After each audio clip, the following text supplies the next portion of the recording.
पदोपदी पसरून निखारे आपुल्याच हाती, पदोपदी पसरून निखारे आपुल्याच हाती, होऊन या बेहोश धावलो ध्येय पथावरती, कधी न थांबलो विश्रांती स्तव पाहिले न मागे, कधी न थांबलो विश्रांती स्तव पाहिले न मागे, बांधून शकले प्रीतीचे वा कीर्तीचे धागे। धन्यवाद। भारतीय स्वातंत्र्याच्या अमृत महोत्सवाच्या निमित्ताने भारतीय स्वातंत्र्य संग्राम आणि मराठी साहित्य या विषयावर त्रिदिवसीय राष्ट्रीय आभासी चर्चासत्राच्या दुसऱ्या दिवसाचे आयोजन CPN बेरार महाविद्यालय तुळशीबाग नागपूर आणि शामराव बापू कापगते कला महाविद्यालय साकोली यांच्या संयुक्त विद्यमाने करण्यात आलेले आहे। या चर्चासत्राचा आज दुसरा दिवस। आजच्या या चर्चासत्राचा विषय भारतीय स्वातंत्र्य संग्राम आणि मराठी कविता असा असून या विषयावर डॉक्टर देवानंद सोनटक्के सर भाष्य करणार आहेत। आजच्या या दुसऱ्या दिवसाच्या सत्राचे अध्यक्ष डॉक्टर V.S. जोग सर आहेत।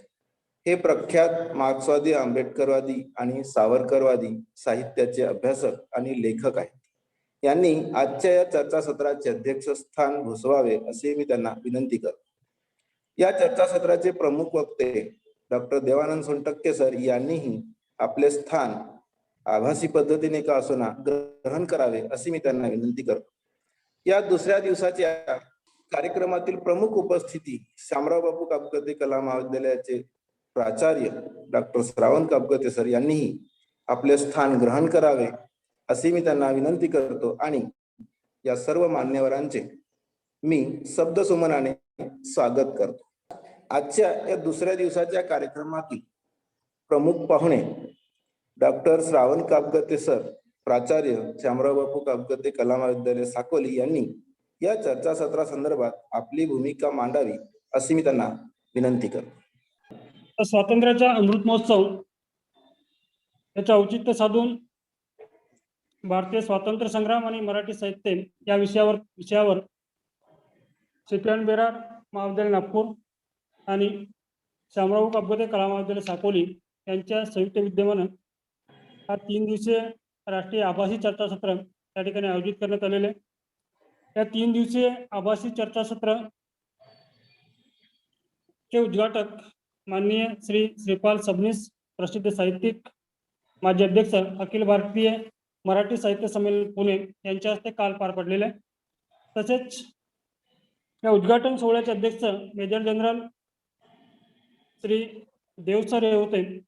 आज चर्चासत्र दुसरा दिवस। आज भारतीय स्वातंत्र्य संग्राम आणि मराठी कविता या विषयावरती विविध अंगांनी मार्गदर्शन होणार आहे।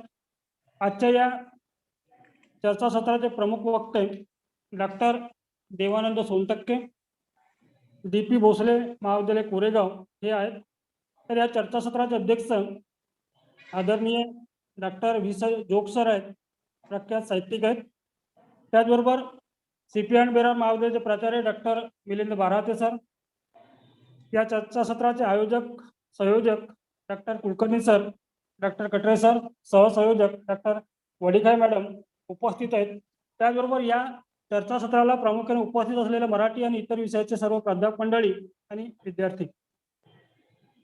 तर आज आयोजित चर्चासत्राचा दुसरा दिवस आहे आणि या चर्चासत्रामध्ये भारतीय स्वातंत्र्य आणि मराठी साहित्य हा विषय घेण्यात आलेला आहे। तसं बघितलं तर हा विषय खूप मोठा आहे, तरी सुद्धा कमीत कमी वेळात या विषयावर सांगोपांग चर्चा करून घडवून येता येईल का, जुन्या आठवणींना उजळणा देता येईल का, याचा विचार करूनच हा विषय या चर्चासत्रासाठी घेण्यात आलेला आहे। भारतीय स्वातंत्र्य संग्रामाची गाथा खूप मोठी आहे। स्वातंत्र्य मिळवण्याकरता अनेक क्रांतिकारक, थोर पुरुष, संत, साहित्यिकांनी अतिशय मोलाचं योगदान दिलेलं आहे। साहित्य आणि कविता यांच्या माध्यमातून स्वातंत्र्यासाठी प्रेरणा, ऊर्जा, जागृती निर्माण करण्यात आली। कालच्या उद्घाटनपर मार्गदर्शनात माननीय सबनीस सरांनी स्वातंत्र्यपूर्व आणि स्वातंत्र्यानंतरची कथा, कादंबऱ्या, साहित्यिक, नाटके, पोवाडे, कविता या सर्वांचा स्वातंत्र्य संग्रामामध्ये कसा हातभार लागलेला आहे या विषयी अतिशय विस्तृत मार्गदर्शन आम्हाला दिलेलं आहे. आम्हाला मिळालेलं स्वातंत्र्य सहजासहजी मिळालेलं नाही आहे. या स्वातंत्र्याकरता अनेक थोर महात्म्यांनी आपलं बलिदान दिलेलं आहे आणि बलिदान देत असताना किंवा स्वातंत्र्याकरता कार्य करत असताना त्यांनी अनेक कादंबऱ्या, कथा, साहित्य, कविता सुद्धा लेखन केलं आणि या कविता साहित्याचा किंवा साहित्य संपूर्ण साहित्याचा स्वातंत्र्याकरता कुठेतरी उपयोग झालेला आहे. अनेक स्वातंत्र्यवीरांनी स्वातंत्र्य मिळत असताना किंवा स्वातंत्र्य संग्रामामध्ये यातना भोगत असताना अनेक साहित्य लिहून मसाली पेटवण्याचं काम केलेलं आहे. स्वातंत्र्यवीर सावरकरांनी तुरुंगात राहून सागरा प्राण तरमळला यासारख्या कवितेची रचना केलेली आहे आणि यातूनच एक स्वातंत्र्यासाठी खूप मोठी प्रेरणा लोकांमध्ये निर्माण झाली आणि त्यातूनच आम्हाला दिसत असलेले स्वातंत्र्य आहे हे स्वातंत्र्य आम्हाला मिळालेलं आहे. या स्वातंत्र्य संग्रामात भारतीय साहित्यकाचे खूप मोलाचे योगदान आहे. या चर्चासत्राच्या माध्यमातून स्वातंत्र्य संग्रामातील कथा, कादंबऱ्या, साहित्य, कविता यांची स्वातंत्र्य मिळवण्यात कशी काही मदत झाली, एकंदर जुन्या आठवणीस नव्याने उजाळा मिळण्यासाठी या चर्चासत्राचं आयोजन या ठिकाणी करण्यात आलेलं आहे. या चर्चासत्रातील वेगवेगळ्या वक्त्यांकडून वेगवेगळ्या विषयासंबंधी उजळणी होणार आहे. आज जुन्या पिढीने नवीन पिढीसाठी काय करून ठेवलेलं आहे याची नवीन पिढीसमोर उजळणी करणं आज गरजेचं झालेलं आहे असं मला वाटतंय. आणि या चर्चासत्राच्या माध्यमातून निश्चितच जुन्या थोर महात्म्याने जे आम्हासाठी साहित्य लिहून ठेवलेलं आहे त्यांच्या ज्या आठवणी आहेत त्या आठवणीला निश्चितच उजाळा मिळेल एवढं निश्चित, एवढं बोलून एवढं निश्चित. आणि मराठीमध्ये एक म्हण आहे, जुनं ते सोनं. जुनं आपण म्हणतो की जुनं फेकून द्या, परंतु खरं तर विचार केला तर जुनं सोनं असतंय आणि जुन्याच्याच माध्यमातून किंवा जुन्याचाच आधार घेऊन आपण पुढे जात असतो. आणि याच अनुषंगाने अशा प्रकारचं एक भारतीय स्वातंत्र्य संग्राम आणि मराठी साहित्य अशा प्रकारचा एक विषय घेऊन आम्ही या ठिकाणी 3 दिवसीय या प्रकारचं आभासी चर्चासत्राचं आयोजन या ठिकाणी केलेलं आहे. मला आयोजकांनी बोलण्याची संधी दिली त्याबद्दल मी त्यांचा आभार मानतो आणि आपलं या ठिकाणी थोडक्यात बोलणं संपवतो. जय हिंद, जय भारत. धन्यवाद सर, आपण आपली भूमिका मांडलेली आहे. यानंतर आजच्या दुसऱ्या दिवसाच्या कार्यक्रमातील प्रमुख वक्ते डॉक्टर देवानंद सोनटक्के सर यांनी भारतीय स्वातंत्र्य संग्राम आणि मराठी कविता या विषयावर भाष्य करण्यासाठी आमंत्रित करतो. सरांचा थोडक्यात परिचय. डॉक्टर देवानंद सोनटक्के सर यांचे मूळ गाव कडमना, जिल्हा यवतमाळ. ते सध्या DP भोसले महाविद्यालय कोरेगाव, जिल्हा सातारा येथे सहयोगी प्राध्यापक या पदावर कार्यरत असून त्यांचा साहित्य क्षेत्रात मोलाचा वाटा आहे. त्यांनी भालचंद्र नेमाडे यांच्या साहित्य विचार या विषयावर MPhil आणि साहित्य विचार आणि भालचंद्र नेमाडे यांच्या कादंबऱ्या या विषयात आचार्य पदवी ग्रहण केलेली असून घासीराम कोतवाल संहिता आणि प्रयोग या विषयात MFA ची पदवी घेतलेली आहे. तसेच भालचंद्र नेमाडे यांची हिंदू कादंबरी आणि त्यांचा साहित्य विचार परस्पर संबंध या विषयावर लघुशोध निबंधाला UGCचे अनुदान प्राप्त झालेले असून ते शिवाजी विद्यापीठ कोल्हापूर येथे आचार्य पदवीचे संशोधक मार्गदर्शक म्हणून कार्यरत आहे.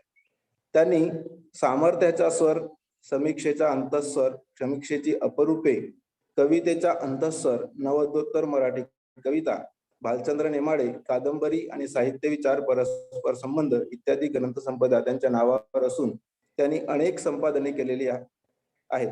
त्यांनी अनेक वृत्तपत्रातून लेखनही केलेले आहे. अशा बहुआयामी व्यक्तिमत्वाचे धनी डॉक्टर देवानंद सोनटक्के सरांना भारतीय स्वातंत्र्य संग्राम आणि मराठी कविता या विषयावर भाष्य करावे अशी मी त्यांना विनंती करतो. त्यांचा परिचय खूप मोठा आहे, मी थोडक्यात अगदी करून दिलेला आहे, तरी वेळेच्या अभावामुळे हा परिचय अल्पशा करून दिलेला आहे. याच्यापेक्षा खूप मोठा परिचय त्यांचा आहे. तरी देवानंद सोनटक्के सरांनी भारतीय स्वातंत्र्य संग्राम आणि मराठी कविता या विषयावर भाष्य करावे अशी मी त्यांना विनंती करतो. CP बेरार महाविद्यालय नागपूर, शामराव बापू कापगते महाविद्यालय साकोली या दोघांच्या संयुक्त विद्यमाने आयोजित 3 दिवसीय राष्ट्रीय चर्चासत्राच्या दुसऱ्या दिवसामध्ये मी आपणा सर्वांचं मनापासून स्वागत करतो. आजचा माझा जो विषय आहे तो विषय भारतीय स्वातंत्र्य संग्राम आणि मराठी कविता असा आहे. या आजच्या सत्राचे जे अध्यक्ष आहेत ते डॉक्टर विस जोग सर आहेत आणि मला हा फार आनंद होतोय की एक 17-18 वर्षानंतर थेट ऐकण्याची संधी मला मिळते आहे आणि ते माझ्या या सत्राचे अध्यक्ष आहे याच्याबद्दल मी खूप भाग्यवान पण आहे. त्यामुळे आदरणीय अध्यक्ष जोग सर, या चर्चासत्राचे जे आयोजक आहेत डॉक्टर अजय कुलकर्णी जे संयोजक आहेत, डॉक्टर अरविंद कटरे जे कार्यकारी प्राचार्य डॉक्टर श्रावण कापगते, सहसंयोजक रेखा वडीखाय मॅडम, मिलिंद बारहाते, श्रोते प्रेक्षक. भारतीय स्वातंत्र्याचा लढा आणि मराठी कविता असा माझा विषय आहे आणि या विषयाची मांडणी करताना सुरुवातीलाच मला स्वातंत्र्य ही संकल्पना जी आहे त्याबद्दल थोडं बोलायचं. साधारणतः आपण ज्यावेळेस हा विषय चर्चेला घेतला, मांडणीला घेतला, तेव्हा असं लक्षात येतं की भारतीय स्वातंत्र्य लढा याचं एक राजकीय स्वरूप किंवा याच्याबद्दलची एक राजकीय भूमिकाच आयोजकांना अभिप्रेत आहे की काय असं आपल्याला वाटतं. मी थोडस त्याच्या पलीकडे जातो. मी असं मानतो की स्वातंत्र्य हे अनेक पातळ्यावरच आहे. अगदी भारतीय स्वातंत्र्याचा विचार केला तरी देखील भारतीय स्वातंत्र्य लढा ज्याच्याबद्दल आपण सर्वसामान्यपणे गृहीत धरतो तो राजकीय तर आहेच, पण तो आर्थिक पण आहे, तो सामाजिक पण आहे, तो सांस्कृतिक पण आहे. आणि साहित्य हे या सामाजिक, राजकीय, सांस्कृतिक, आर्थिक परिप्रेक्ष्याचाच एक भाग असतो. लिटरेचर किंवा कोणतीही कला या सगळ्यांमधून काही वेगळी काढता येत. म्हणून साहित्याचा आणि त्यातही कवितेचा भारतीय स्वातंत्र्य लढ्याच्या संदर्भात विचार करत असताना स्वातंत्र्याच्या या 4 घटकांबद्दलची एकत्रित मांडणी कुठेतरी व्हावी असं मला वाटतं. उदाहरणार्थ स्वातंत्र्य ही गोष्ट जेव्हा आपण मानतो तेव्हा पहिल्यांदा ही गोष्ट लक्षात घ्यावी लागते की आपल्याला आपल्या गुलामीची जाणीव जी काही आहे किंवा आपण गुलाम आहोत या गुलामीची जाणीव, आणि ही जी गुलामीची जाणीव आहे ती भारताच्या संदर्भात या 4ही पातळ्यांवर. म्हणजे आपण राजकीय गुलाम कसे आहोत हे जसं काही जणांनी दाखवून दिलं, लोकमान्य टिळकांनी दाखवून दिलं, चिपळूणकरांनी दाखवून दिलं, तसे आपण आर्थिक गुलाम कसे आहोत.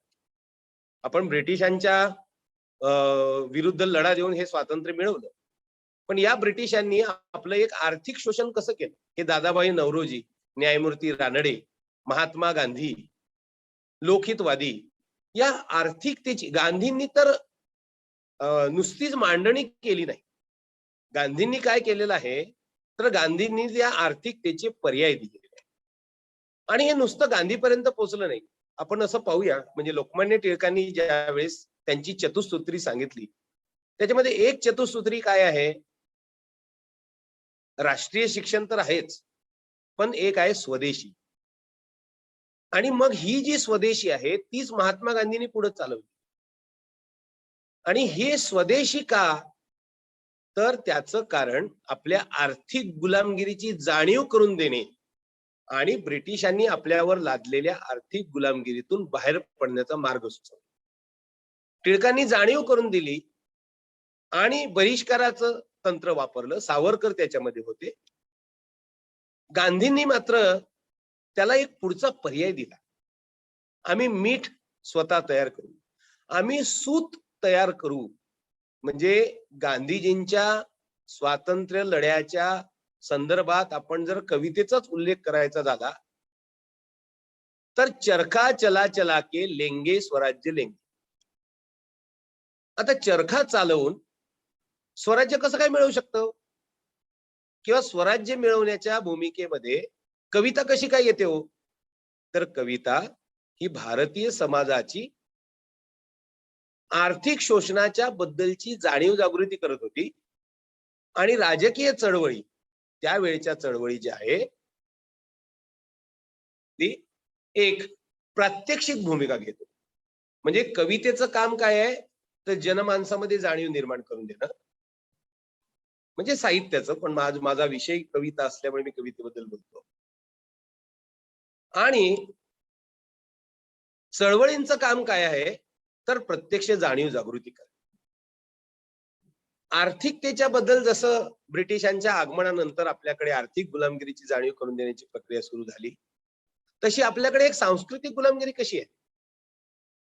म्हणजे चिपळूणकर, विष्णू शास्त्री चिपळूणकरांनी निबंधमाला सुरू केली. आगरकर, महात्मा फुले यांनी सांस्कृतिक गुलामगिरीच्या विरुद्ध म्हणजे सांस्कृतिक गुलामगिरीतून निर्माण करावयाचा एक स्वातंत्र्य लढा. आणि म्हणून या स्वातंत्र्य लढ्यामध्ये जर ही सांस्कृतिक गुलामगिरीची जाणीव जर करून दिली नसती, फुले, आंबेडकर असतील, नंतरच्या काळामध्ये भारतीय स्वातंत्र्य लढ्याच्या नंतरच्या पण गोष्टीतून आपल्याला असं दिसतं की स्त्रियांचं स्वातंत्र्य हा मुद्दा केवळ राजकीय नाहीये. म्हणून आपल्याला स्त्रियांच्या स्वातंत्र्याबद्दलची भूमिका घेताना गांधी पण लक्षात घ्यावे लागतात, फुले पण लक्षात घ्यावे लागतात, आंबेडकर पण लक्षात घ्यावे लागतात. आणि जोपर्यंत सांस्कृतिक गुलामगिरीचा विचार होत नाही तोपर्यंत स्त्रियांचा, सर्वसामान्य स्त्रियांचा भारतीय स्वातंत्र्य लढ्यामध्ये असलेल्या सहभागाचं उत्तर पण मिळू शकतं. म्हणजे ब्रिटिशां 1857चा उठाव झाला, काही स्त्रिया त्याच्यात सहभागी होत्या, पण त्या राजकीय होत्या, राजघराण्यातल्या होत्या, झाशीची राणी असतील किंवा इकडे ताराणी असतील. पण सर्वसामान्य स्त्री बाहेर पडूनच महात्मा गांधींच्या आंदोलनाच्या निमित्तानं रस्त्यावर आलेले, प्रभात फेरीच्या निमित्तानं रस्त्यावर आलेले, दांडी यात्रेच्या निमित्तानं रस्त्यावर आलेले. तर हे आर्थिक शोषण, सांस्कृतिक गुलामगिरी आणि या आर्थिक शोषणाला पर्याय देण्याचं काम या स्त्रियांनीच केलं. चरखा चला चला के लेंगे स्वराज्य लेंगे याचा अर्थ असा की आपल्याकडचा कापूस न्यायचा, परदेशात न्यायचा, परदेशात नंतर त्याच्यावर प्रक्रिया केली की त्याचं सुताचं कापड आपल्यालाच महाग विकायचं. ही जी ब्रिटिशांनी आपलं जे आर्थिक शोषण करायला लावलं होतं, अशा अनेक गोष्टी होत्या. पण आपण इथं एक कापसाचं उदाहरण घेऊ कारण कविता तशी आहे म्हणून. तर आता असं आपल्या लक्षात येतं की हे जे चरखा चला चला के लेंगे स्वराज्य लेंगे याचा अर्थ आर्थिक स्वातंत्र्य, आपण आर्थिक दृष्ट्या स्वतंत्र होणार नाही तोपर्यंत राजकीय स्वातंत्र्य बाजूला राहील. आगरकरांना असं वाटत होतं की आपण सामाजिक आणि सांस्कृतिक स्वातंत्र्याशिवाय ह्या गोष्टी मिळवणार नाही. त्यामुळे भारतीय स्वातंत्र्य लढ्याचे हे खूप सूक्ष्म पैलू आहे. आपण जेव्हा कवितेचा विचार करतो तेव्हा मुख्यतः राजकीय आणि राष्ट्रवादी कवितेचा विचार करतो. पण या सगळ्या स्वातंत्र्याचा विचार व्हावा असं मला नम्रपणे वाटतं. आणि म्हणून या चारही पातळीवरच्या गुलामगिरींच्या विरुद्ध मराठी कवितेने कसे प्रतिसाद दिले याचा विचार करणं हे आजचं परिप्रेक्ष्य आहे असं मला इथं एक सूत्र ठेवावं असं वाटतं. दुसरी एक गोष्ट अशी आहे की ठीक आहे, स्वातंत्र्याची जाणीव निर्माण झाली, मग मी काय करीन? स्वातंत्र्याची जाणीव निर्माण झाली तर मी भिंती रंगवीन, मी मोर्चा काढीन, मग मी पोलीस स्टेशन जाळीन किंवा चौकी जाळीन. पण मी एक कविता केली तरी देखील पुरेस आहे, ही गोष्ट कशी लक्षात घ्यायची? म्हणजे स्वातंत्र्याच्या लढ्यामध्ये प्रत्येक कृतीनं सहभाग नोंदवणे किंवा साहित्य ही एक राजकीय कृती आहे आणि साहित्य कृतीच्या माध्यमातून, मग ती कविता का असेना, तिच्या लिहिण्याच्या माध्यमातून देखील एक राजकीय चळवळ उभी राहू शकते. गुलामगिरीतून मुक्त होण्याची, स्वातंत्र्याची चळवळ उभी राहू शकते. हे भान नेमकं कोणी दिलं? तर साहित्य आणि समाज यांचा संबंध जे कोणी मानतायत त्यांनी दिलं आणि तो पहिल्यांदा मांडलेला आहे. मार्क्सवादाने आपल्याकडे ही जाणीव निर्माण करून दिली होती की तुमची कृती ही साहित्यिक कृती जरी असली तरी तुमची ती कृती म्हणजे एक राजकीय कृती ठरते. आज 1960 नंतर भालचंद्र नेमाडे भाषिक कृती नावाची संकल्पना मांडतायत. ही भाषिक कृती नावाची संकल्पना म्हणजे साहित्यातली कृती, पण जी कृती वाङ्मयी नसून देखील राजकीय होऊ शकते. त्यामुळे भारतीय स्वातंत्र्य लढ्याच्या संदर्भामध्ये साहित्यातून समाज परिवर्तन होऊ शकतं ही भूमिका गृहीत धरलेली आहे. आणि म्हणून भारतीय स्वातंत्र्य लढ्याच्या संदर्भातला कवितेचा अनुबंध किंवा साहित्याचा अनुबंध जोडण्यासाठी हे एक महत्वाचं तत्वज्ञान आहे असं आपल्या लक्षात. म्हणजे एक वाङ्मयीन तत्वज्ञान आणि एक राजकीय तत्वज्ञान याचा जोपर्यंत आपण समन्वय जोडत नाही तोपर्यंत आपल्याला भारतीय स्वातंत्र्य लढा आणि साहित्याचा अनुबंध शोधणं, कवितेच्या पातळीवर असेल, कथेच्या असेल, कादंबरीच्या असेल, नाटकाच्या असेल, कुठल्या असेल, हे लक्षात घेतलं पाहिजे.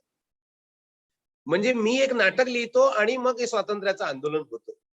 म्हणजे कीचक वध नावाच्या नाटकामध्ये लोक पाहायला ती गर्दी करायची, कारण ती सैरंध्री धावत यायची तेव्हा ती भारत मातेच्या वेशामध्ये असायची आणि कीचक जो आहे तो एका ब्रिटिश अधिकाऱ्यासारखा दिसावा अशी त्या नटाची योजना केली.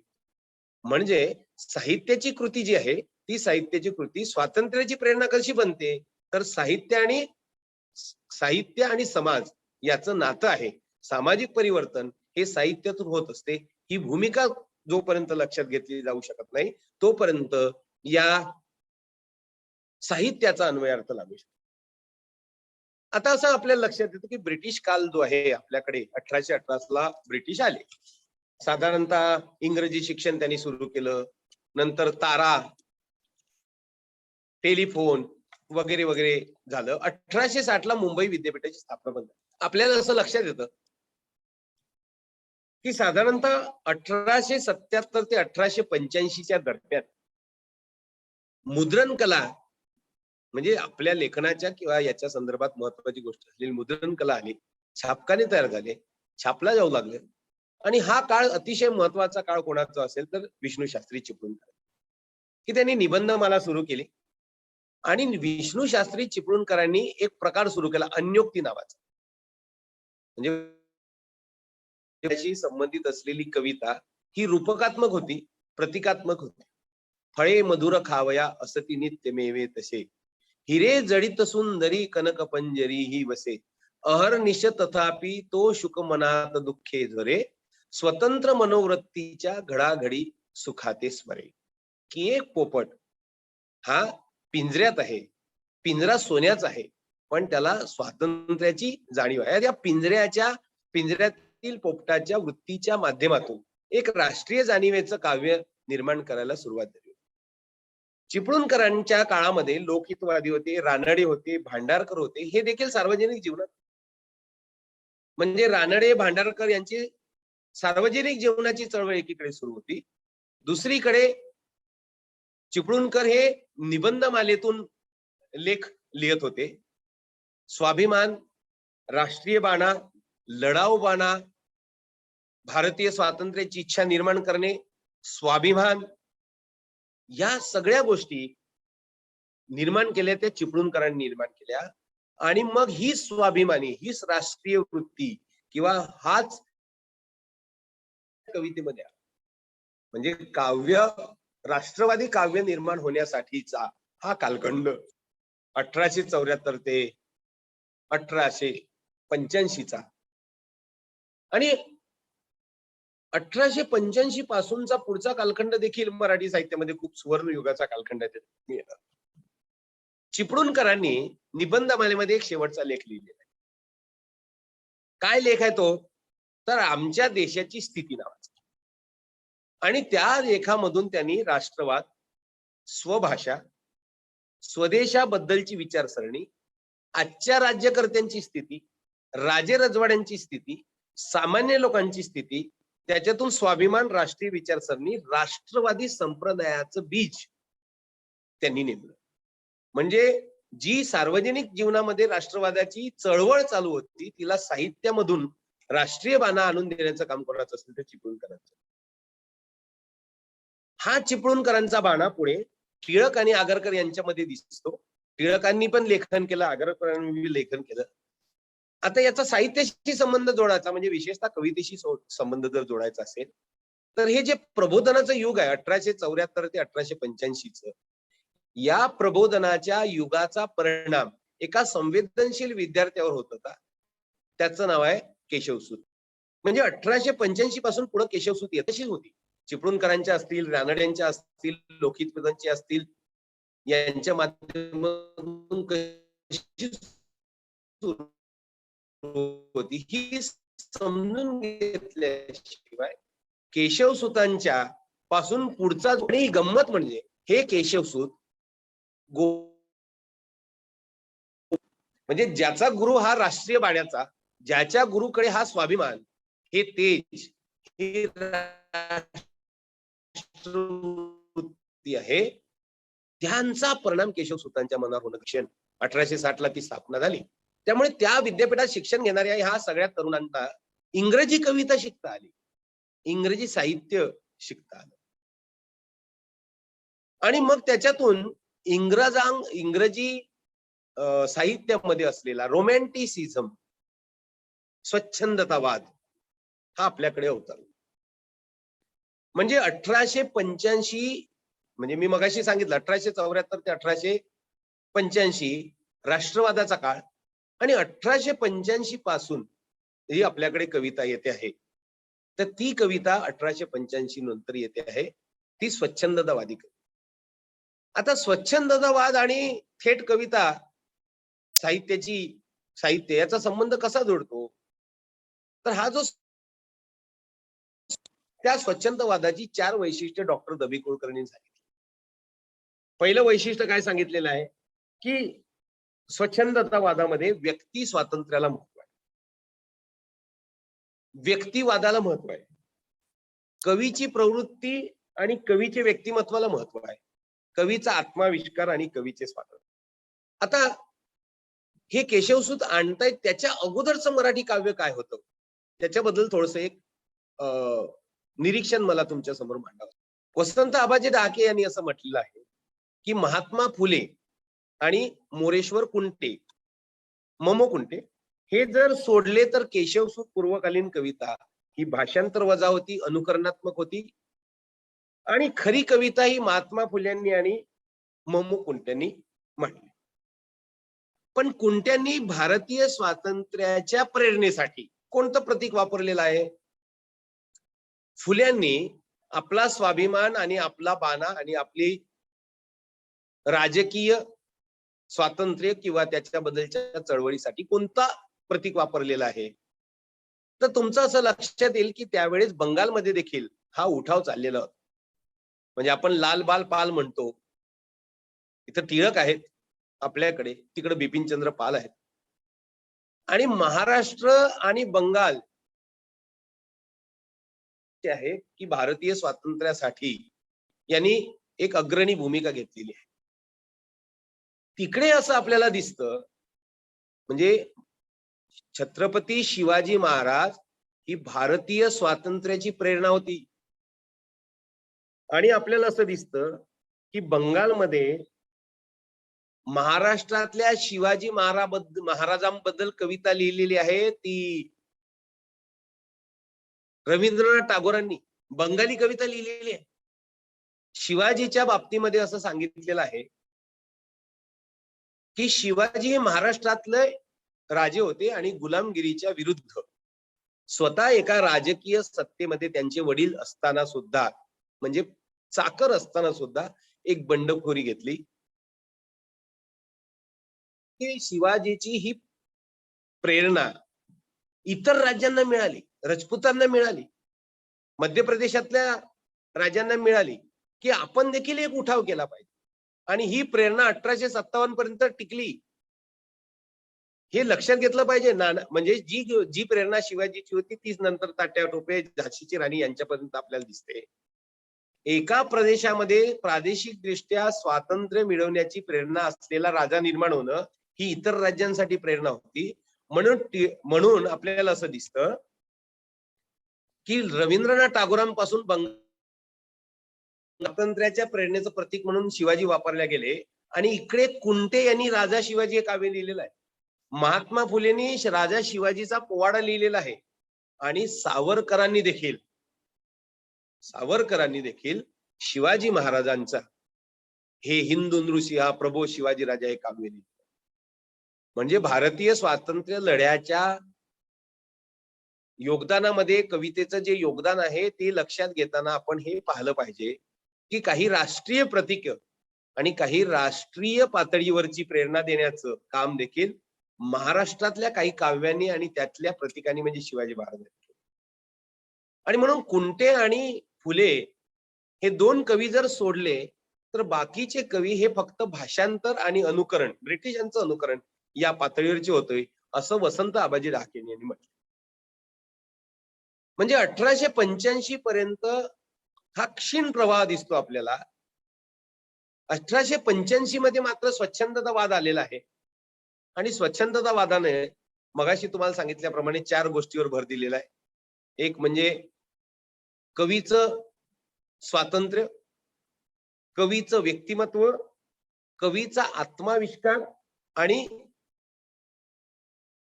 सामाजिक उत्तरदायित्व. केशवसूत संप्रदाय याची ही वैशिष्ट्य होती. केशवसूतांच्या कवितेमध्ये व्यक्तिवादाला महत्व होतं, स्वातंत्र्याला महत्व होतं, व्यक्तिमत्वाला महत्व होतं कवीच्या, आणि कवीच्या आत्माविष्काराला महत्व. कवितेमध्ये आत्माविष्कार केव्हा येऊ शकतो तर कवीच्या व्यक्तिमत्वाला महत्व असेल तर. हे कवीचं व्यक्तिमत्व इतक्या प्रखरपणे याच्या अगोदरच्या कवितेमध्ये उमटलेलं नव्हतं जे केशवसूतांच्या कवितेमध्ये उमटलं. म्हणजे फुल्यांच्या आणि कुंट्यांच्या कवितेमध्ये देखील आपल्याला असं दिसतं की एक राष्ट्रीय प्रतीक वापरलेलं आहे, पण कवीचं व्यक्तिमत्व आणि कवीचा आत्माविष्कार हा कमी दिसतो. केशवसूतांच्या कवितेमध्ये म्हणजे आपण एका भारतीयाची उद्गार नावाची त्यांची जी कविता आहे तर ती जर पाहिली तर तुमच्या असं लक्षात येईल की त्याच्यात कवी समाविष्ट आहे, कवीचा आत्माविष्कार आहे. देवा केव्हा परवशपणाची निशाही सरून स्वातंत्र्याचा धुमनी उदयावयाचा फिरून. ही निराशा कधी जाईल आणि कधी देखील स्वातंत्र्य येईल. केव्हा आम्ही सुटून सहसा पंजरातून देवा राष्ट्रत्वाला फिरुनी अमुचा देश येईल केव्हा. कवीचं स्वातंत्र्य घेतलं, कवीनं त्याच्या आत्माविष्काराची भूमिका घेतली आणि व्यक्ती स्वातंत्र्याला किंमत दिली कवितेमध्ये. ही गोष्ट जोपर्यंत होत नाही तोपर्यंत स्वातंत्र्य नावाची गोष्ट, मी मध्ये अगदी सुरुवातीला सांगितलं होतं, सामाजिक स्वातंत्र्य, आर्थिक स्वातंत्र्य, राजकीय स्वातंत्र्य, या स्वातंत्र्याच्या पैलूंना स्पर्श करणारी कविता आपल्याला केशवसूतांमध्ये दिसते. पण एक लक्षात घेतलं पाहिजे की केशवसूतांमध्ये जसे पारतंत्र्याचे काही दुमारे आहे, पण केशवसूतांचा सगळा भर नवीन ज्ञान आत्मसात करणे आणि सामाजिक उत्तरदायित्व याच्यावर भर आहे. ही जी लढाऊ बाणा, ही राष्ट्रीय बाणा, हा स्वातंत्र्याच्या प्रेरणेचा स्रोत आणि स्वतःचं संपूर्ण व्यक्तिमत्व, पूर्ण व्यक्तिमत्व कवितेमध्ये समरसून समाविष्ट होणं, कवीचा पूर्ण आत्माविष्कार स्वातंत्र्यानं धगधगता होणं, ही गोष्ट एकमेव एका कवितेमध्ये नंतर दिसते. त्याचं नाव आहे स्वातंत्र्यवीर सावरकर. म्हणजे 1905 नंतरच्या स्वातंत्र्यवीर सावरकरांचं जर तुम्ही काव्य पाहिलं तर ते नुसते कवी नव्हते. या अगोदरचे बाकीचे सगळे कवी पाहिले तर ते कवी पण होते आणि ते लेखक होते. सावरकर हे जे आहे ते स्वतः स्वातंत्र्य वीरही होते, म्हणजे स्वातंत्र्य संग्राम सैनिक पण होते आणि प्रतिभावंत पण होते. त्यामुळे सावरकरांचं काव्य, त्यांचं व्यक्तिमत्वच त्याच्यात स्वातंत्र्यात असल्यामुळे, म्हणजे वहिनी माझे मृत्यूपत्र कविता असेल, वहिनींना लिहिलेलं पत्र असेल, ने मजसीने परत मातृभूमीला सारखी अशी कविता असेल, म्हणजे इतकी उत्कटता, इतकं तेज, इतकी समरसता, इतकं कवीच्या व्यक्तिमत्वाचं मिसळून जाणं आणि स्वातंत्र्यासाठी आपलं आयुष्य पणाला लावणं. म्हणजे तुम्ही त्यांचं आत्मचरित्र वाचलं असेल, तुम्ही त्यांचे कमला आणि गोमंतक काव्य वाचलं असेल, माझी जन्मटे पुस्तक वाचलं असेल, पण नुसतंच त्यांचं काव्य वाचलं तर हे कवीचं व्यक्तिमत्व एका राष्ट्रीय भारतीय स्वातंत्र्य लढ्यासाठी किती ओथंबून गेलं होतं हे आपल्या लक्षात येतं. जयोस्तुते श्री महन्मंगले शिवास्पदे शुभदे याच्यामध्ये तुझं साठी मरण ते जनन, तुझं वीन जनन ते मरण, तुझं सकल चराचर शरण चराचर शरण श्री स्वतंत्र दे. स्वातंत्र्य देवतेला स्वतःचं आयुष्य पणाला लावलेलं आहे. ते स्वातंत्र्य जर नसेल तर मरण आलेलं बरं, ही भूमिका कवीचं संपूर्ण व्यक्तिमत्व, म्हणजे स्वच्छंदतावादाचं एक संपूर्ण टोक आपल्याला सावरकरांच्या कवितेमध्ये दिसतं. हे सावरकर 1905 पासून लिहित आहेत. त्या काळामध्ये 1885 ते 1920 या कालखंडामध्ये तांबे लिहित आहेत, टिळक लिहित आहेत, म्हणजे नावा टिळक लिहित आहेत, बालकवी लिहित आहेत, केशवसूत लिहित आहेत, गडकरी लिहित आहेत. या सगळ्यांच्या काव्यामध्ये थोडेफार स्वातंत्र्याबद्दलचे प्रेरक उद्गार येतात, समरसून उद्गार येतात. ते सावरकरांच्या कवितेत येते, ते आपण पाहतो. 1920 नंतरचा पुढचा जो कालखंड आहे त्या कालखंडाचं नीट आकलन करून घेतलं पाहिजे. म्हणजे साहित्याच्या दृष्टीने करून घेतलं पाहिजे आणि राजकीय चळवळीच्या दृष्टीने करून घेतलं पाहिजे. काय झालं 1920 ला? तर आपल्या असं लक्षात येतं 1920 ला की लोकमान्य टिळकांचा मृत्यू आणि महात्मा गांधी यांचा भारताचे पर्व. म्हणजे राष्ट्रीय काँग्रेसच्या अधिवेशनानंतर जे 2 गट पडले होते, जहाल आणि मवाळ, हा जहाल गट होता. हा जहाल गट तुम्हाला सावरकरांच्या कवितेतून दिसतो, गोविंद नावाचे कवी होते त्यांच्यातून दिसतो, एक ओजस्वी बाणा अनेकांच्या कवितेमधून दिसतो. इकडे गांधींचं अहिंसक शांतीचं स्वातंत्र्य लढा निर्माण मराठी कवितेमध्ये हे जे कवी पंचक आहे त्यांचा मृत्यू होत आहे. 1923 पर्यंत बालकवी असतील, केशवसूत असतील, गोविंदाग्रज असतील, हे सगळे मरण पावलेले आहे. लक्षात घ्या. म्हणजे तांब्यांवर देखील गांधींचा प्रभाव आहे. आणि मग गांधींच्या खादीचा, गांधींच्या सत्याचा, म्हणजे क्रांती कमी आणि अहिंसकता जास्त. अर्थात अहिंसेचं भारतीय स्वातंत्र्य लढ्यामध्ये, सत्याचं भारतीय स्वातंत्र्य लढ्यामध्ये, स्वदेशीचं भारतीय स्वातंत्र्य लढ्यामध्ये कमी मूल्य आहे असं मी मानत नाही. टिळक मेळे सादर करायचे. शिवजयंती सारखा उत्सव टिळकांनी सादर केला, सुरुवात केली, प्रारंभ केला. त्या मेळ्यामध्ये देखील स्वातंत्र्याच्या कविता यायच्या. म्हणजे असं एक निरीक्षण नोंदवलेलं आहे की टिळकांनी मेळ्यांचा वापर केला, उत्सवांचा वापर केला, गांधीजींनी प्रभात फेरीचा वापर केला. गांधीजींचं स्वातंत्र्याचं आंदोलन जरा व्यापक स्वरूपाचं, आणि ते व्यापक स्वरूपाचं का होतं, कशा स्वरूपात होतं, तर पहिल्यांदा भारतीय स्वातंत्र्य लढ्यामध्ये स्त्रियांचा सहभाग आलेला आहे. रस्त्यावर उतरलेल्या स्त्रिया. गांधीजींच्या स्वातंत्र्य लढ्याचं नीट आकलन करून घेतलं पाहिजे. म्हणजे गांधींबद्दलच्या ज्या कविता आहेत किंवा गांधी काळातील, गांधी प्रभावातील, गांधीवादी मराठी साहित्यातील त्यांची मराठी कविता आहे, तिचं नीट आकलन आपल्याला. असं लोक म्हणतात की गांधीजींनी असं का केलं की सशस्त्र क्रांती केली नाही. त्याचं एक विश्लेषण असं करण्यात येतं की 1857च्या उठावानंतर ब्रिटिशांनी आर्म ऍक्ट नावाचा कायदा स्थापन केला आणि शस्त्र जप्त करून घेतली. दुसरी गोष्ट, शस्त्रांनी लढा कोण देऊ शकतो? शस्त्रांनी लढा जर द्यायचा असेल तर प्रत्येकाच्या हातात शस्त्र चालवण्याची विद्या पाहिजे, ती फक्त राजगार. म्हणून 1857चा उठाव जो आहे होता, ज्यांना तलवार चालवता येत होती. गांधीजीच्या स्वातंत्र्य लढ्याचं वैशिष्ट्य येते की सर्वसामान्य माणसाला काहीच करायचं, तुला शस्त्र चालवता येत नाही ना, तू एवढे कर. मीठ ही दैनंदिन जीवनात असलेली गोष्ट ही भारतीय स्वातंत्र्य लढ्याशी जोडली. कशी जोडली? की भारतीय स्वातंत्र्य लढा हा सर्वसामान्य माणसांच्या बाबतीतला, सामान्य माणसं सोडण्यात आले. तर 2 माणसं महात्मा गांधीकडे गेली आणि त्या 2 माणसांनी महात्मा गांधींना असं सांगितलं, तर ते 2 माणसं असं गांधीजींना म्हणाले की अहो, आम्हाला ब्रिटिशांची भीती वाटते, आम्ही जाऊ शकत नाही, पण आम्हाला देशासाठी काही करायचं. गांधीजी म्हणाले, तुम्हाला देशासाठी काय करायचं आहे ना, तुम्हाला दांडी यात्रेत सहभागी व्हायचं नाही ना, तुम्ही एक काम करा, तुम्ही काय करा, घरी जा, हे मीठ तुमच्या घरचं असलेले मीठ पाण्यात विरघळा, विरघळल्यानंतर त्याची पाण्यात वाफ करा, वाफ केल्यानंतर पाणी उडून गेल्यानंतर जे मुठीत उचला आणि म्हणा वंदे मातरम. म्हणजे मीठ नावाच्या एका गोष्टीशी त्यांनी राजकीय प्रेरणा जोडल्या गेली, त्यामुळे खादीशी प्रेरणा जोडल्या गेली, सूत कातण्याची प्रेरणा जोडली गेली, झाडू मारण्याची राष्ट्रीय स्वातंत्र्याची प्रेरणा गेली. आणि या प्रत्येक गोष्टीशी संबंधित असं साहित्य आणि कविता आपल्याकडे निर्माण.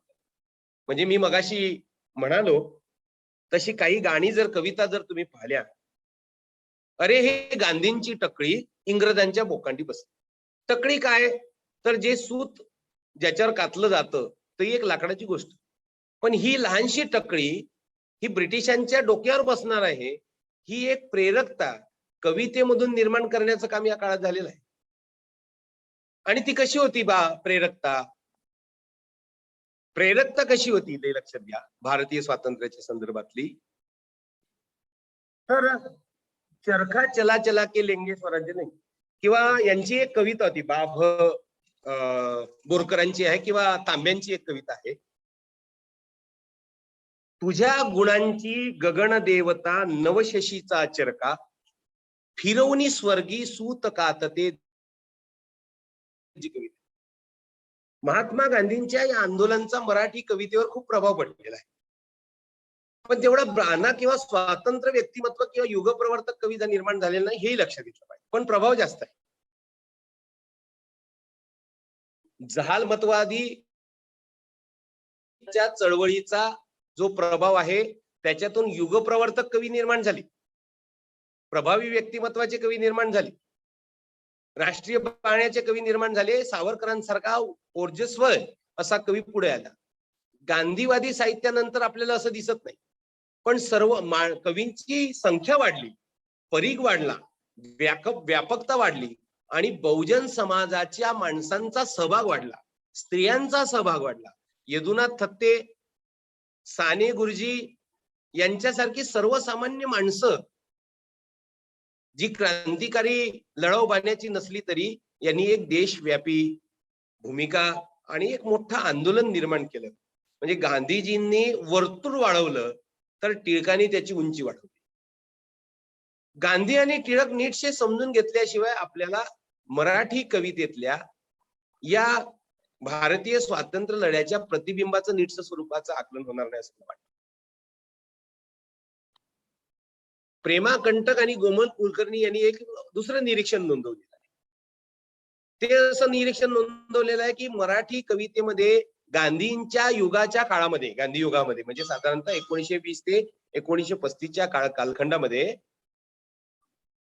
हे निर्माण झालेलं नाहीये भारतीय युगप्रवर्तक कवी. त्याची कारणं कशा कशात असावी, तर त्यांचं कारण ते असं सांगतायत की हे जे भारतीय स्वातंत्र्य सांगणारे जे कवी आहे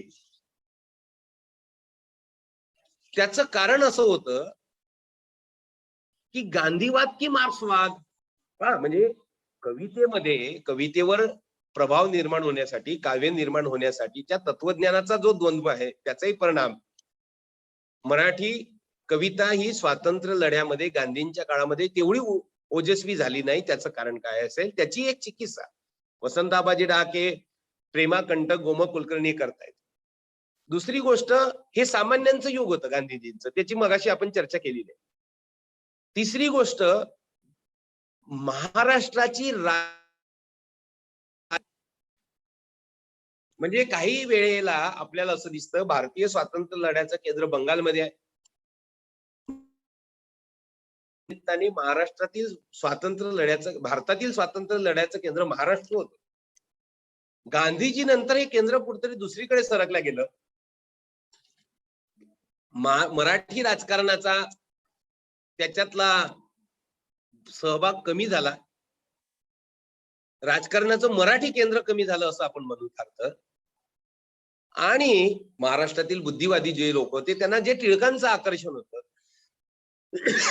त्या बुद्धिजीवीच्या ठिकाणामध्ये एक स्थान रिक्त झालं.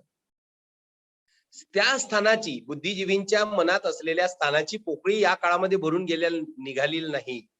त्यामुळे मराठी कविता जी आहे ती भारतीय स्वातंत्र्य लढ्याच्या संदर्भातली असेल किंवा एकूणच मराठी कवितेचे तेज जे आहे ते या कवितेमध्ये या काळामध्ये दिसत नाही असं एक निरीक्षण नोंदवलेलं आहे. गांधींना समकालीन असलेले आंबेडकर यांचं पण एक स्वतंत्र द्वंद्व होतं, सामाजिक सुधारणा की राजकीय सुधारणा. आणि या द्वंद्वांच्यामुळे मराठी कवितेमध्ये निखळ स्वातंत्र्य लढा आपण म्हणतो तो आपल्याला दिसत नाही. तर अनेक पैलू दिसतात. म्हणजे काही कवितांमध्ये, म्हणून मी मगाशी सुरुवातीला म्हणालो नुसता भारतीय स्वातंत्र्य लढा असा आपल्याला विचार करता येणार. गांधींच्या मुळे आपल्याकडे भारतीय स्त्री साहित्याची संकल्पना आली. त्या नुसत्या राजकीय स्वातंत्र्याबद्दल बोलत नाही, म्हणजे गीता साने असतील किंवा त्या परंपरेतल्या अनेक लेखिका असतील तर, पण भारतीय स्त्रीवादाची एक प्रेरणा गांधी आहे हे लक्षात घेतलं पाहिजे. म्हणजे सांस्कृतिक स्वातंत्र्य नावाची गोष्ट ही देखील दिसते. गांधींच्यामुळे अस्पृश्यांचे प्रश्न ऐरणीवर आले आणि नंतर त्यांचे समकालीन असणारे आंबेडकर यांच्यामुळे ते अधिक अधोरेखित झाले. त्यामुळे धर्म आणि संस्कृती यांच्याकडे पाहण्याचा दृष्टिकोन बदलल्यामुळे, म्हणजे जे टिळक आणि चिपळूणकर म्हणतायत त्याची एक समांतर मांडणी इकडे आंबेडकर करतायत. अस्पृश्यतेचे प्रश्न मांडतायत, जाती व्यवस्थेचे प्रश्न मांडतायत. त्यामुळे विविध जातींचे लोक त्याच्यामध्ये येत आहेत, पण त्यांचे प्रश्न वेगळे आहेत. एकच एक राष्ट्रीय जाणीव या सर्वांच्या कवितेमधून आपल्याला दिसत नाही, हे निरीक्षण नोंदवणं मला गरजेचं वाटतं. ते चुकीचं आहे असं मला म्हणायचं. उलट स्वातंत्र्याची संकल्पना ही व्यापक होताना दिसते आपल्याला. 1935 पासून मार्क्सवादाचा एक मोठा प्रभाव आहे, म्हणजे तो बंगालमध्ये आहे तसा महाराष्ट्रामध्ये आहे. मुक्तिबोधांसारखे कवी त्याच्यामध्ये आहे. तर यांनी एक वेगळं सामाजिक आकलन मांडण्याची सुरुवात केली. त्यामुळे कवितेमधून काही एक सामाजिक आकलन मांडणे ही देखील एक प्रकारची प्रेरणा आपल्याला दिसते. त्यामुळे निखळ राष्ट्रवादी काव्य असं आपण या काळामध्ये म्हणता येणार. गांधींच्या प्रभावामुळे आपल्याला असं दिसतं की साने गुरुजींची कविता आहे, आता उठवू सारे रान, आता पेटवू सारे रान, शेतकऱ्यांच्या राज्यासाठी लावू पणाला प्राण. हा शेतकरी नव्हताच आधीच्या कवितेमध्ये. नुसते शेतकऱ्यांचे प्रश्न नाही, म्हणजे महात्मा फुलेंनी शेतकऱ्यांचे प्रश्न मांडले होते, नाही असं नाही, पण शेतकऱ्यांचं राज्य यावं, म्हणजे भारतीय स्वातंत्र्य लढ्यामध्ये स्वातंत्र्य प्राप्तीनंतर शेतकरी त्याच्यात यावा, ही जी भूमिका आहे साने गुरुजींच्या कवितेतून येणारी, आणि त्याच्यासाठी आपण प्राण लावला पाहिजे. म्हणजे तिकडं लोकमान्य टिळकांचं एक प्रसिद्ध विधान आहे की सर्व जातींच्या माणसांसाठीच सहभाग स्वातंत्र्यात असावे की नाही, पण गांधीजीमुळे उलट झालेलं आहे. गांधीजीमुळे शेतकरी यांचं राज्य यावं, मजुरांचं यावं. म्हणजे मला नंतरच्या मंगेश पाडगावकरांची एक कविता आहे बघा, तुम्हाला सगळ्यांना माहित असेल, त्यांचे राज्य उद्याचे नावाचे. त्यांचे राज्य उद्याचे या कवितेमध्ये अनिकेत, भटके, विमुक्त या सगळ्यांच्या राज्यांचा विचार आहे. म्हणजे पुढे जाऊन स्त्री, दलित, आदिवासी, भटके, विमुक्त, मजूर, हमाल या सगळ्यांच्या स्वातंत्र्याची जी भूमिका येते ती नुसती राजकीय स्वातंत्र्याची नाही, ती कवितेतून पण येते, लक्षात घ्या. म्हणजे मी मगाशी पाडगावकरांच्या कवितेचं उदाहरण तुम्हाला दिलं तेव्हा लक्षात येईल. स्वातंत्र्याचं आकलन या सर्व घटकांच्या समावेशाशिवाय, आकलन म्हणण्यापेक्षा उद्दिष्ट म्हणूया, या सर्व घटकांच्या समावेशाशिवाय पूर्ण होऊ शकत नाही. ही जाणीवच कवितेतून असेल किंवा बाकीच्या याच्यातून असेल, गांधींच्यामुळे निर्माण झाल्याचं आपल्याला दिसतं. म्हणून 1935 नंतरचा या कालखंडामध्ये आपल्याला असं दिसतं की 35 ते 47 भारतीय स्वातंत्र्याचं आंदोलन तेजानं सुरू आहे, आणि कविता मात्र ही तेवढ्या राष्ट्रीय बाण्याची नाही, फक्त ती व्यापक होते, वेगवेगळ्या जाती वर्गामध्ये. आता 45ला महायुद्ध सुरू झालं आणि 47ला स्वातंत्र्य मिळालं. ह्या दोन्ही गोष्टी खूप महत्वाच्या मराठी कवितेच्या दृष्टीने. आणि भारतीय स्वातंत्र्य म्हणजे गांधींचा प्रभाव मराठी कवितेवर आहे, पण 45 ते 47च्या काळातला एक युग प्रवर्तक कवी पुन्हा आता इथं आला आहे. कोण? तो बासी मर्ढेकर. मर्ढेकरांच्या कवितांमध्ये भारतीय स्वातंत्र्याची एवढी प्रेरणा दिसत नाही, त्याची चिकित्सा दिसते. उदाहरणार्थ मर्ढेकरांनी पुढाऱ्यांवर फार मोठी टीका केली. म्हणजे पहा, 45 पर्यंत आपल्याला ज्या गांधींचे जे पुढारी असतील किंवा टोप्या घालणारे तथाकथित चांगले माणसं होते, याच्याबद्दलचा जो आदर होता, त्यांच्या परंपरेतले काही जण निवडक असतील, भ्रष्ट असतील, पण ते कसे भ्रष्ट आहेत हे आपल्याला मर्ढेकर सांगते की भ्रष्ट कसे झालेले आहेत. आणि नंतर म्हणजे 47 नंतर तर भारतीय स्वातंत्र्याचा एक भ्रमनिरास कसा आहे हे कवितांमधून दिसते.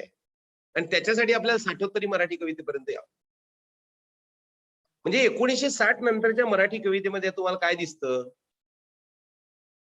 तर आपण ते पाहिलं मगाशी की महात्मा गांधींच्या नंतरच्या प्रभावातून सर्व जाती, समूह, वंचित घटकांच्या स्वातंत्र्याच्या प्रेरणा निर्माण झाल्या. आणि 60 नंतरचे एक प्रवाह निर्माण झाले साहित्य. त्याच्यामध्ये मध्यंतरी बाबासाहेब आंबेडकरांचं धर्मांतराची मोठी प्रक्रिया घडून आलेली आहे हे लक्षात घेतलं पाहिजे. आणि मग 14 तळ्याचा सत्याग्रह झाला, मनुस्मृतीचं दहन झालं, हे सगळं लक्षात घेतलं की इकडे दलित साहित्याचा प्रवाह दिसतो. त्यांच्या कवितेतील स्वातंत्र्याच्या संकल्पना नीट समजून घेतल्या पाहिजे. 1960 नंतर स्त्रीवादी साहित्याचा प्रभाव दिसतो, त्याच्यातील स्वातंत्र्याच्या संकल्पना नीटपणे समजून घेतल्या पाहिजे. महानगरी साहित्याचा प्रवाह दिसतो, कामगार साहित्याचा प्रवाह दिसतो आणि त्यांच्यातल्या स्वातंत्र्याच्या संकल्पना नीट समजून घेतल्या पाहिजे. कामगारांना क्रांती व्हावी आणि त्यांचं राज्य यावं असं वाटतं. स्त्रियांना आपण सांस्कृतिक गुलामगिरीतून मुक्त व्हावं, हे स्वातंत्र्य मिळावं असं त्यांना वाटतं. आदिवासींना वाटतंय आणि दलितांना वाटतंय. पण दलितांनी भारतीय स्वातंत्र्याबद्दलचा एक भ्रमनिरास व्यक्त केलेला आहे. तेही आपण स्वातंत्र्य लढ्यांचा आणि कवितेचा संबंध जोडताना नीटसं समजून घेतलं पाहिजे. म्हणजे नामदेव ढसाळ स्वातंत्र्य हे कुठल्या गाढवीचं नाव आहे इथपर्यंत म्हणतो, म्हणजे किती भ्रमनिरास. म्हणजे 1905 पासूनच्या राष्ट्रीय कवितेतला ओज, तेज, मधल्या काळातले कुसुमाग्रज, ते मला राहून गेलं. कुसुमाग्रजांनी देखील तो स्वातंत्र्य सैनिक आणला, त्याचं दुःख आणलं, त्याची भावना आणली. खरं म्हणजे सावरकरांनंतर जोम जो आहे देशभक्तीचा तो आपल्याला कुसुमाग्रजांमध्ये दिसतो. पण हेच कुसुमाग्रज स्वातंत्र्योत्तर काळात जेव्हा लिहितायत तेव्हा ते गुलामगिरी, वेगळ्या गुलामगिरीबद्दल लिहितायत. हेच कुसुमाग्रज सामाजिक समतेबद्दल बोलतायत, बांधिलकी आणि सामीलकी नावाची संकल्पना त्यांच्या साहित्यशास्त्रात मांडतायत आणि सर्वसमावेशकता नावाची गोष्ट यावी अशी प्रेरणा देत आहेत. पुढं 60 नंतर मी मगाशी सांगितल्याप्रमाणे स्त्रीवादी, दलित, आदिवासी आणि दलित तर मात्र या स्वातंत्र्याच्या संदर्भामध्ये त्यांचा इतका भ्रमनिरास होत आहेत की नंतर मग राजा ढाले, त्याच्यानंतर नामदेव ढसाळ यांची दलित पॅन्थरची चळवळ येते. त्यामुळे भारतीय स्वातंत्र्य लढ्याचा हा सगळा एक व्यापक भाग आपण नीटसा समजून घेतला पाहिजे. ज्या गांधीवादांचा प्रभाव सर्वसमावेशक होता त्या गांधींबद्दल वसंत गुर्जरांची नंतरच्या काळात कशी कविता येते, गांधी मला भेटला नावाची, ज्या कवितेवर 30 वर्ष खटला चालला आणि 1-2-3 वर्षापूर्वी त्या कवीच्या बाजून निकाल लागला. गांधींचं एक पुनराकलन, ते महात्मा गांधींचं अवमूल्यन नाही त्या कवितेमध्ये, पण आपल्याकडच्या परंपरेमध्ये स्वातंत्र्योत्तर काळानंतर जो काही ऱ्हास झालेला आहे भारतीय स्वातंत्र्याची, एक तपासणी आणि चिकित्सा आणि पुनर्मूल्यांकन करण्याची प्रक्रिया सुरू झालेली आहे. त्याचं प्रतीक म्हणजे ती गांधी मला भेटला नावाची कविता वसंत गुरुदारांची असं मला वाटतं. लैंगिकता, शोषण, ढोंगीपणा, स्वार्थ, भ्रष्टाचार आणि नंतर भारत स्वतंत्र झाल्यानंतर 1975ला आणीबाणीचं आंदोलन निर्माण होत आहे, त्याच्याबद्दलच काहीतरी कविता निर्माण होत आहेत पुन्हा. त्या भारतीय स्वातंत्र्याच्या प्राप्तीनंतरच्या काळातील राजकीय सत्तेबद्दलच्या भ्रमनिरासातून होत आहे. किंबहुना या लोकशाहीच्या सारून एक हुकुमशाहीची प्रवृत्ती निर्माण होते आणि त्याचा प्रतिसाद आणीबाणीच्या नंतरच्या साहित्यामधून आपल्याला दिसत आहे. त्यामुळे भारतीय स्वातंत्र्य लढ्याचा आणीबाणीचा हा जो भाग आहे तोही आपण नीटसा समजू. आणि शेवटचा टप्पा, शेवटचा मुद्दा कडे मी येतो. म्हणजे 60 मराठी काव्यात काय दिसतं ते मी तुम्हाला सांगितलं. सगळ्या कवितांचा परिचय करून देणे त्याचं हे काही वाङ्मय इतिहासाचं काम मला नाही वाटत. मला एक सूत्र काही जोडावीची वाटतंय. 1990 नंतर आपल्याकडे जागतिकीकरण आणि या जागतिकीकरणाने तर जसे 1960 नंतरच्या साहित्य कवितेने स्वातंत्र्याबद्दलचे प्रश्न उपस्थित, 90 नंतरच्या कवितेने आधुनिकतेची मूल्य आणि लोकशाहीच्या बद्दलचे प्रश्न उपस्थित. म्हणजे तुम्ही भालचंद्र नेमाडेंची कादंबरी जरी वाचली, कादंबरी हा माझा विषय नाही पण लक्षात घेता ती उत्तर आधुनिक तपासणी करते. काय डेंजर वारांना सुटला नावाचं जे आता मागच्या वेळेस वारले, तर त्याच्यामधला तो दाभाड म्हणतो नष्ट करून टाका ती लोकशाही. लोकशाहीमध्ये सामान्य माणसाला म्हणजे निर्बुद्ध माणसाला स्थान निर्माण होतं. मिडीऑक्रिटीचा धुमाकूळ लोकशाही म्हणजे. हे डेमोक्रेसी बद्दलचे प्रश्न उपस्थित का केले जातात? किंवा दुसरं स्वातंत्र्य युद्ध किंवा दुसरी गुलामगिरी तंत्रज्ञानानं आपल्यावर लादलेली आहे, हे नवोदोत्तरी मराठी कवीच्या कवितांमधून येत आहे. शेतकऱ्यांच्याच मुलांनी राज्यकर्ते झाल्यानंतर शेतकऱ्यांचं कसं शोषण केलेलं आहे हे 90 नंतरच्या कवितांमध्ये येतं. ही गोष्ट नीटशी समजून घेतली पाहिजे. म्हणजे भारतीय स्वातंत्र्य लढ्यांचं नंतरच्या काळामध्ये वर्तुळ होताना काय काव्य प्रतिसाद देते आपल्या लक्षात येईल. आज मराठी कविता, हे केशवसुतांची कविता आधुनिक तर उत्तर आधुनिक. केशवसुतांची कविता लोकशाही मूल्य, स्वातंत्र्य, समता, बंधुता, तर 90 नंतरची कविता मुठभरांच्या स्वातंत्र्य, मुठभरांची समता, मुठभरांच्या बंधुता आणि लोकशाहीची पुनर्मांडणी करतायत. इथपर्यंतचा हा स्वातंत्र्याच्या प्रेरणेचा भाग आपल्याला दिसतो किंवा त्याचे प्रतिबिंब काव्यात पडलेलं आपल्याला दिसत आहे. आपली जबाबदारी काय आहे?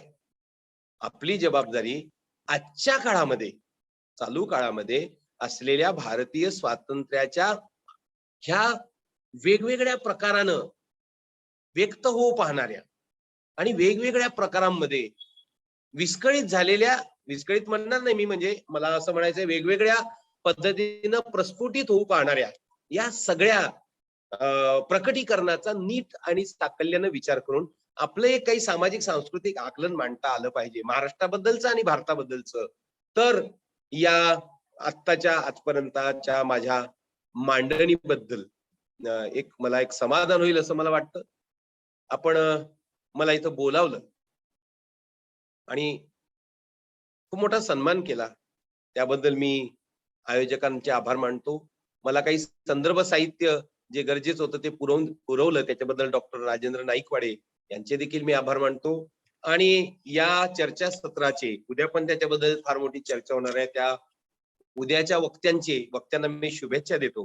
आणि doctor Ajay Kulkarni, doctor Arvind कत्रे, doctor वडीखाये, doctor Milind बाराते आणि सर्व संयोजक आणि दोन्ही कॉलेज महाविद्यालयाचे मी मनापासून आभार मानतो.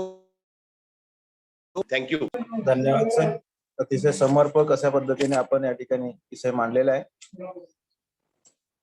भारतीय स्वातंत्र्य संग्राम आणि मराठी कविता ही कशा प्रकारे बदलत गेलेली आहे आणि तिचे संदर्भ कसे बदलले परिस्थितीनुसार, वेळेनुसार, त्याचं अतिशय समर्पक असं विवेचन आपण या ठिकाणी केलेलं आहे. धन्यवाद.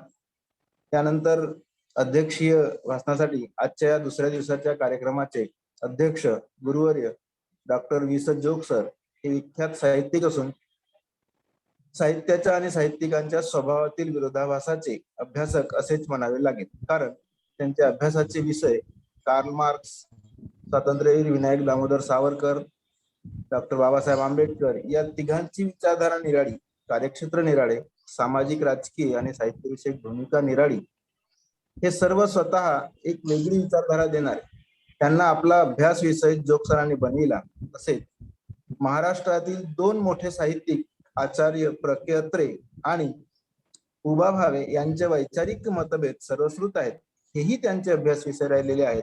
अशा विसंगतीपूर्ण स्वभावांचा अभ्यास करून तो वाचकांसमोर मांडण्याचे कार्य करणारे असे एकमेवाद्वितीय साहित्यिक व्यक्तिमत्व म्हणजे डॉक्टर वि. स. जोग सर. 60 कालखंडातील मराठी साहित्याची ख्यातनाम मार्क्सवादी साहित्यिक आणि समीक्षक म्हणून नावलौकिक असलेले मार्क्सवादी विचारवंत आणि साहित्यिक आहे.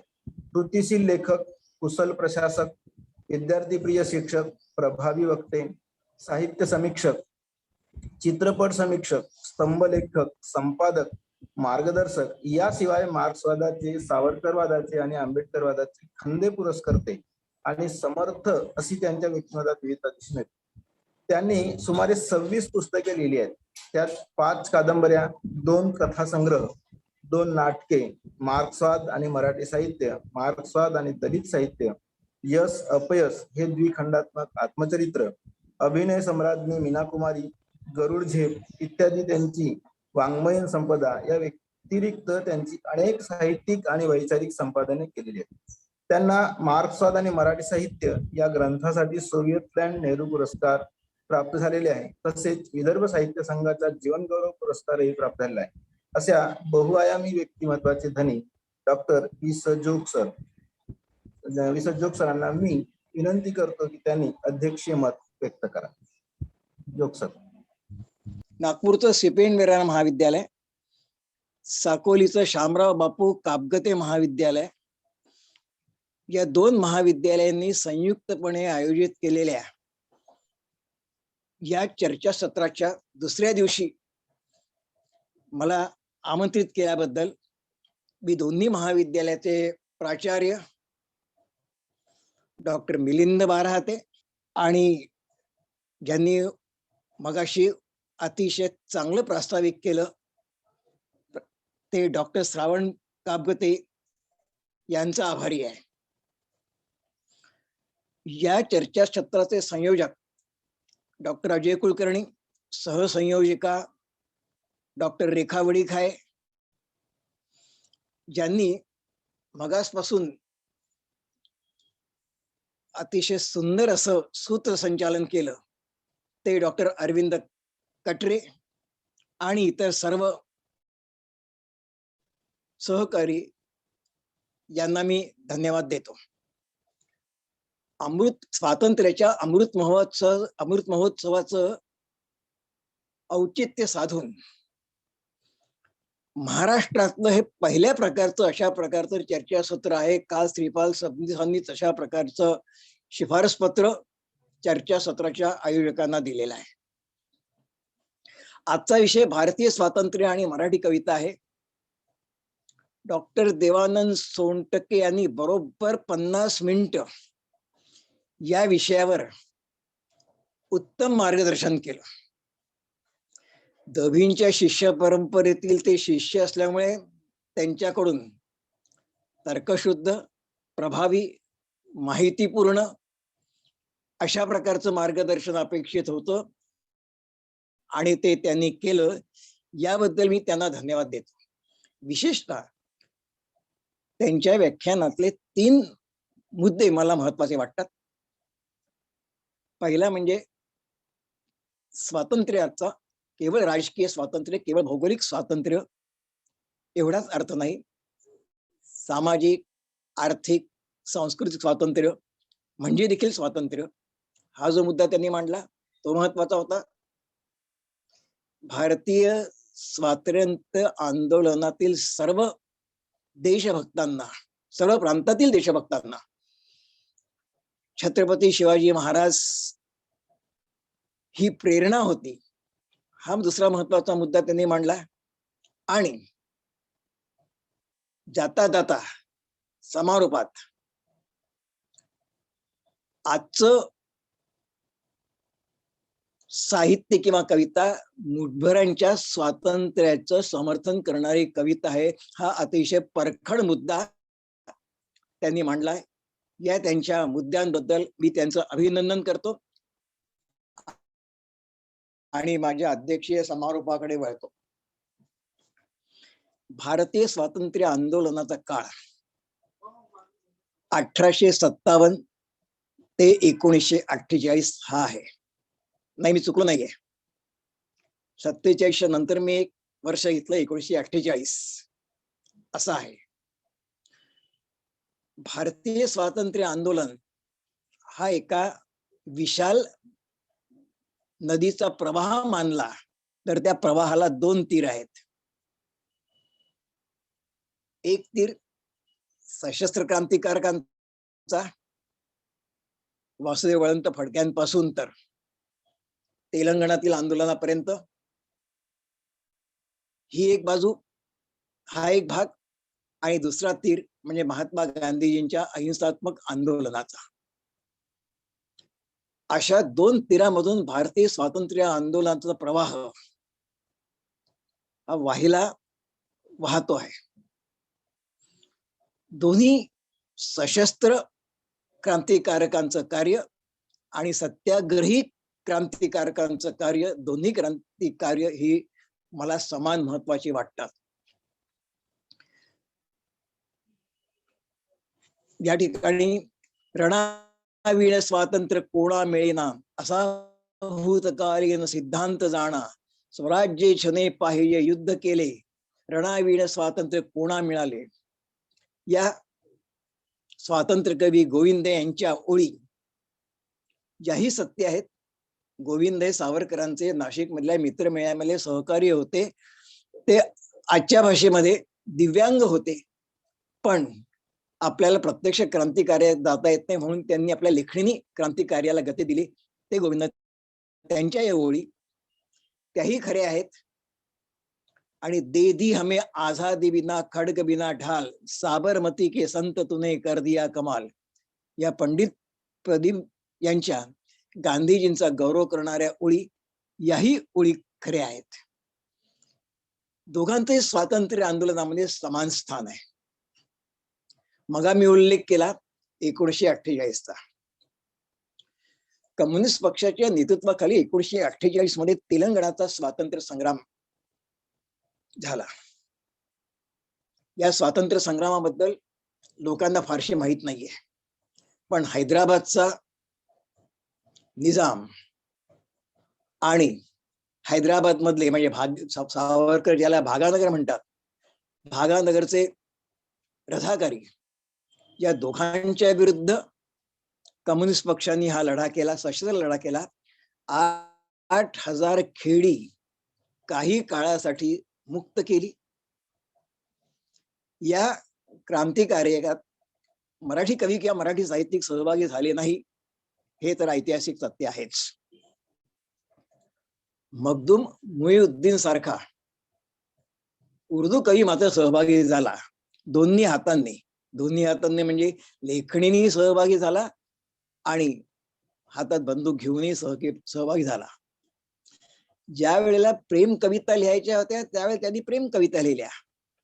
एक चमेली के मनवे तेले, तो वदन प्यार की आग में जल गए, ही कविता त्यांनी लिहिली. आणि ज्या वेळेला स्वातंत्र्याच्या कविता लिहायच्या होत्या त्यावेळेस तशा प्रकारच्या कविता त्यांनी लिहिल्या. 1948 मधली ही घटना, म्हणून मी मगाशी उल्लेख केला 47च्या नंतर 48 कडे देखील आपण लक्ष द्यायला पाहिजे.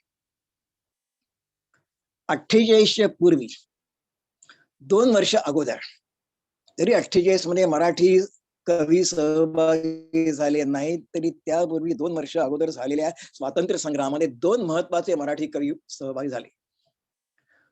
तो स्वातंत्र्य संग्राम होता 1946 मध्ये मुंबईच्या तलवार नावाच्या जहाजकृती इमारतीपासून सुरू होऊन परळ, लालबाग, चिंचपोकळी या कामगार वस्त्यापर्यंत पसरलेला नाविकांच्या बंडाचा लढा स्वातंत्र्य आंदोलनाचा हा एक भाग होता. त्याही आंदोलनाकडे लोकांचं फारसं लक्ष गेलं नाही. लोकांचं कशाला, त्यावेळेच्या सत्ताधाऱ्यांनी देखील त्या आंदोलनाची उपेक्षा केली. त्यावेळेच्या सर्वपक्षीय मंत्रिमंडळ 1946 मध्ये सर्वपक्षीय मंत्रिमंडळातले उपपंतप्रधान आणि गृहमंत्री आणि महाराष्ट्राच्या मंत्रिमंडळातले गृहमंत्री अशा दोघांनी उपेक्षा केली. सरदार वल्लभभाई पटेलांनी त्या नाविकाच्या बंडातल्या सैनिकांना आणि सैनिकांच्या त्या हुतात्मा झालेल्या सैनिकांच्या पत्नींना कसल्याही प्रकारचा आधार देण्याचं नाकार मोरारजीभाई देसाईंनी देखील नाकारलं. परंतु पुढे 1996 मध्ये ज्या वेळेला अटल बिहारी वाजपेयी पंतप्रधान झाले, तेव्हा त्यांनी जिवंत असलेल्या स्वातंत्र्य सैनिकांना आणि जिवंत नसलेल्या स्वातंत्र्य सैनिकांच्या कुटुंबियांना स्वातंत्र्य संग्राम सैनिक म्हणून मान्यता देण्याचा त्यांनी आदेश काढला. अतिशय महत्वाची गोष्ट होती, कारण आपल्यापैकी काहींना माहित असेल की अटल बिहारी वाजपेयींच्या सार्वजनिक आणि राजकीय जीवनाची सुरुवातच मुळी ऑल इंडिया स्टुडंट्स फेडरेशन या कम्युनिस्टांच्या विद्यार्थी संघटनेपासून झाली. आत्ताच मी सांगितलं त्या आंदोलनामध्ये 2 मराठी कवी प्रत्यक्ष सहभागी झाले होते. लेखणींनी सहभागी झाले होते, बंदुकींनी सहभागी झाले होते. नारायण सुर्वे, कविश्रेष्ठ नारायण सुर्वे आणि लोकशाहीर अण्णाभाऊ साठे. सुर्व्यांनी मला आणि इतरांना अनेकदा सांगितलं की त्या बंडामध्ये शहीद झालेल्या अनेक सैनिकांची प्रीत मी माझ्या खांद्यावरून वाहून नेली आणि त्यांना मुठमाती दिली.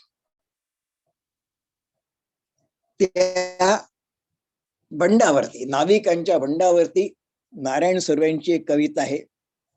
त्या कवितेचं शीर्षक आहे 22 फेब्रुवारी. त्या कवितेच्या काही ओळी आहेत. तेव्हा खळाळले पाणी, तडाड उडाल्या शृंखला आसमानात, कडाड मोडली होती हाडे, रणगाड्यांची हाडे आम्ही या मुंबई नगरात. ब्रिटिशांनी रणगाडे चालवले, त्याच्या विरुद्ध परळ, लालबाग, चिंचपोकळी इथल्या कामगारांनी त्या रणगाड्यांच्या विरोधात आपल्या जवळ असलेल्या शस्त्रांनी ती लढाई लढली. ही मराठी कवींची राष्ट्रीय बांधली. अण्णाभाऊ साठेंचं नाव मी आता घेतलं. मुंबईचा गिरणी कामगार या नावाचा त्याचा एक पोवाडा आहे. त्या पोवाड्यात त्यांनी या नाविकांच्या बंडाची दखल घेतली. अण्णाभाऊ साठ्यांचा आणखीन एक पोवाडा आहे, स्टालिनग्राडचा पोवाडा. भारतीय स्वातंत्र्याला प्रेरणा देणाऱ्या रशियन राज्यक्रांतीतील एका युद्धावरची, त्या युद्धातल्या चकमकीवरती त्यांनी स्टालिनग्राडचा पोवाडा लिहिला आणि भारतीय स्वातंत्र्य आंदोलनातील देशभक्तांना त्यांनी प्रेरणा दिली. ही आहे 1946 ची गोष्ट. त्यापूर्वी 1 वर्ष अगोदर 18 ऑगस्ट 1945 ला नेताजी सुभाषचंद्र बोस यांचा विमान अपघातात दुःखात मृत्यू झाला. अर्थात तो मृत्यू तसा त्या अपघातात झाला की नाही याबद्दल अनेक वाद प्रतिवाद आहेत. मी त्या वाद प्रतिवादात काही पडत नाही. पण त्यांनी स्थापन केलेल्या आझाद हिंद सेनेची एक प्रकारे इतिश्री झाली. त्या आझाद हिंद सेनेवरती आणि नेताजी सुभाषचंद्र बोसांवरती मराठीतल्या काही मातब्बर कवींनी कविता लिहिल्या. मगाशी देवानंदनी ज्यांचा उल्लेख केला, कुसुमाग्रजांनी कविता लिहिली, ग. माडगुळकरांनी कविता लिहिली, लोककवी मनमोहनांनी ते खंडकाव्यच लिहिलं. कुसुमाग्रजांनी नेताजी नावाची कविता लिहिली आणि त्या कवितेत कुसुमाग्रजांनी श्रद्धांजली वाहिली. अमरत्वाच्या सारंगीवर छेडून तात, काळ होऊनी शाहीर गाईल तव गौरव गीत. कुसुमाग्रजांची कविता आहे. 1945 मध्ये जरी आझाद हिंद सेनेची इतिश्री झाली आणि त्यांच्यावरती लाल किल्ल्यामध्ये त्यांच्यावरती खटले, अभियोग दाखल करण्यात आले, तरी जनता आणि कृतज्ञ मराठी कवी सुभाष बाबूंची चलो दिल्ली ही घोषणा विसरले नाहीत. चलो दिल्ली ही घोषणा सुभाष बाबूंच्या हयातीत पूर्णत्वाला गेली नाही, पण ती जणू पूर्णत्वाला गेली असं स्वप्न पाहून मुक्तिबोधांनी ज्याला स्वप्नस्थ वास्तव किंवा मॅक्झिम गोर्कीन ज्याला सोशलिस्ट रिअलिझम म्हटलंय, म्हणजे वास्तवाचं वर्णन करायचं पण वास्तवाबरोबरच स्वप्नांचं देखील वर्णन करायचं, काय आहे त्याचं वर्णन करायचं, काय होणार आहे त्याचंही वर्णन करायचं. मुंशी प्रेमचंदांनी ज्याला आदर्शोन्मुख वास्तववाद म्हटलेला आहे, त्या वास्तववादाचं वर्णन करणारी कविता ग. माडगुळकरांनी लिहिली.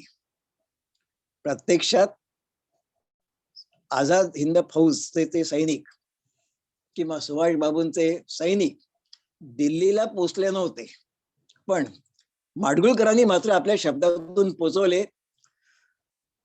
पोचल्या दिल्लीला पलटणी नावाची त्यांची या विषयावरची प्रसिद्ध कविता आहे. फारशा लोकांच्या भाषणात नाही, पण त्यांनी देखील कविता लिहिली. त्या माडगुळकरांनी कविता लिहिली, आज चंद्र सूर्य नांदो स्वातंत्र्य भारताचे असं म्हणणाऱ्या माडगुळकरांनी ही कविता लिहिली. वेद मंत्राहून या अम्मा पवित्र वंदे मातरम असं लिहिणाऱ्या माडगुळकरांनी ही कविता लिहिली, ही गोष्ट महत्वाची आहे. मित्रांनो, बाहेर म्हणजे बाहेरच्या देशात, जर्मनी, जपान, आता म्यानमार म्हणजे ब्रह्मदेश, सुभाष बाबूंचा सैनिकी संघर्ष सुरू होता आणि घरात म्हणजे आपल्या देशात गांधीजींचा 1942चा लढा सुरू झाला. चले जाओ आंदोलन, विराट लढा होता तो. या आंदोलनासंबंधी अनेकांची अनेक मत आहेत. सावरकरांनी या आंदोलनाला म्हटलं होतं, quit India means split India. सावरकरांचा भक्त असून देखील सावरकरांच्या या विधानाशी मी सहमत नाही. बाबासाहेब आंबेडकरांनी या आंदोलनाला म्हटलं होतं, हे आंदोलन मूर्खपणाचं आहे. बाबासाहेब आंबेडकर हे माझं एक दैवत असूनही आंबेडकरांच्या या विधानाशी मी सहमत नाही. ते विराट आंदोलन होतं, घराघरात पोचणारं. मगाशी देवानंदी उल्लेख केल्याप्रमाणे गांधीजींनी स्त्रियांना घराबाहेर काढलं आणि घराघरात स्वातंत्र्य पोहोचवलं, असं ते विराट आंदोलन होतं. त्या विराट आंदोलनाचं नेमकं आकलन करण्यामध्ये कम्युनिस्ट पक्ष देखील चुकला. म्हणून कुसुमाग्रज एकेकाळी मार्क्सवादी असणारी कुसुमाग्रज नंतर कम्युनिस्ट पक्षातून बाहेर पडले. पक्षातून किंवा ते कार्डधारक नव्हते, ते फेलो ट्रॅव्हलर्स होते किंवा सिम्पथायझर होते. कम्युनिस्ट पक्षाचे सहानुभूतीदार कुसुमाग्रज होते. कम्युनिस्ट पक्षामध्ये 3 गट असतात, कार्डधारक, फेलो ट्रॅव्हलर आणि सिम्पथायझर. कुसुमाग्रज सिम्पथायझर होते. 42च्या आंदोलनामध्ये कम्युनिस्ट पक्षांनी चुकीची भूमिका घेतली. दर 20 वर्षांनी कम्युनिस्ट पक्ष चुकीची भूमिका घेतो. 1942च्या आंदोलनामध्ये गांधीजींच्या विराट आंदोलनाला विरोध करण्याची भूमिका त्यांनी घेतली. 1962 मध्ये चीनी आक्रमणाचं स्वागत करण्याची चुकीची भूमिका त्यांनी घेतली आणि 1992 मध्ये राम जन्मभूमीचा प्रश्न हाताळताना तद्दन चुकीची भूमिका त्यांनी घेतली. त्यामुळे हा पक्ष माघारला देशात. 42च्या आंदोलनाला त्यावेळी ते कम्युनिस्ट पक्षाचे मुखंड असणारे डॉक्टर गंगाधर अधिकारी यांनी पक्षाचा विरोध दाखवला. डांगे तुरुंगात होते. डांगेंनी त्यांना निरोप पाठवला, या आंदोलनाला विरोध करू नका, आपण एकटे पडू, हे जनतेचं आंदोलन आहे. त्या आंदोलनाचा नेता गांधी कोण आहे याचा विचार न करता जनतेचं आंदोलन आहे असा डांगेंनी गंगाधर अधिकारींना निरोप पाठवला होता. पण डांग्यांचा हा निरोप डावलून कम्युनिस्ट पक्षांनी त्या आंदोलनामध्ये अतिशय चुकीची भूमिका घेतली. कम्युनिस्टांनी चुकीची भूमिका घेतली असली आणि कम्युनिस्ट लेखकांनी काही त्या आंदोलनातून कम्युनिस्ट पक्ष दुरावल्यामुळे कम्युनिस्ट पक्षापासून दूर होण्याची भूमिका घेतली असली तरी त्या आंदोलनाने मराठीतल्या अनेक साहित्यिकांना, समाजवादी साहित्यिकांना प्रेरणा दिली. त्याच्यामध्ये वसंत बापट होते, त्याच्यामध्ये विन्ना करंदीकर होते, त्याच्यामध्ये साने गुरुजी होते, त्याच्यामध्ये सेनापती बापट होते. यांनी कविता लिहिल्या. वसंत बापटांची कविता आहे, शिंग फुंकले रडी वाजतात चौघडे, सज्ज भाव उठा उठा सैन्य चालले पुढे. या नुसत्या ओळींनी त्या काळातल्या महाराष्ट्रातील जनतेला प्रेरणा देण्याचं काम केलं. हे वसंत बापटांचं ऐतिहासिक महत्वाचं काम. साने गुरुजी तर स्वतः प्रत्यक्षात भूमिगत राहून रावसाहेब पटवर्धन, अच्युतराव पटवर्धन आणि जयप्रकाश नारायण यांच्या बरोबरीने त्या लढा चालवत होते.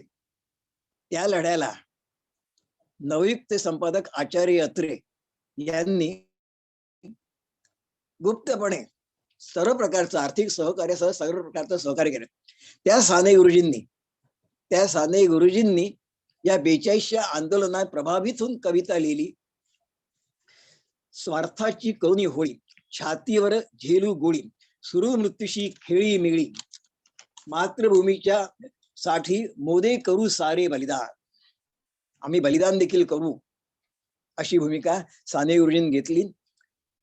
भूमिगतरित्या साने गुरुजी या गावातून त्या गावात जात होते आणि आपल्या कवितेच्या माध्यमातून आणि आपल्या अर्थात वक्तृत्वाच्या माध्यमातून चार चौघांसमोर बोलणं, ते 42चा आंदोलनाचा लढा आणखीन गतिमान करत होते. साहित्यिक हा केवळ बिंब प्रतिबिंब भाव या पद्धतीने लिहित नाही. सभोवारच्या परिस्थितीचं, मग ते राजकीय असो, ते सामाजिक असो, मग असे देवानंद सांगितल्याप्रमाणे स्वातंत्र्य म्हणजे सगळ्या प्रकारचं स्वातंत्र्य, त्या परिस्थितीचं प्रतिबिंब साहित्यिकाच्या साहित्यिकात पडलंच पाहिजे. कलेचं सांस्कृतिक महत्व काळी इतकं नाही असं म्हणणाऱ्यांपैकी मी नाही. ते आहेच, साहित्याचं सांस्कृतिक महत्व आहे, पण केवळ बिंब प्रतिबिंब भाव नसावा.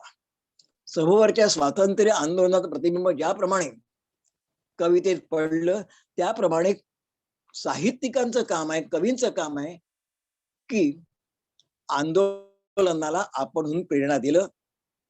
वसंत बापट, ती जनता अमर आहे लिहिणारे विंदा करंदीकर, पत्रीमध्ये काही संग्रह पत्रीमधल्या काही कविता लिहिणारे साने गुरुजी, इतकंच नव्हे तर आपल्या विदर्भातले राष्ट्रसंत तुकडोजी महाराज, जे या आंदोलनामध्ये प्रत्यक्ष सहभागी झाले होते आणि चिटणीस पार्क मधल्या एका सभेतून, नागपूरच्या चिटणीस पार्क मधल्या एका सभेतून त्यांच्या कविते, त्यांच्या मुखातून ओळी निघाल्या, पत्थर बम गए बम. त्या ओळी जरी हिंदी असल्या तरी राष्ट्रसंत तुकडोजी महाराजांच्या अनेक मराठी कविता राष्ट्रीय स्वातंत्र्य आंदोलनाचं आणि गांधीजींचं वर्णन करणाऱ्या, गौरव करणाऱ्या कविता आहेत. आणि राष्ट्रसंत तुकडोजी महाराज कीर्तन करत, त्यामुळे कीर्तनाच्या माध्यमातून, प्रवचनाच्या माध्यमातून त्यांच्या राष्ट्रभक्ती कविता विदर्भातल्या गावागावापर्यंत पोहोचल्या. हे त्यांचं अतिशय महत्वाचं कार्य आहे.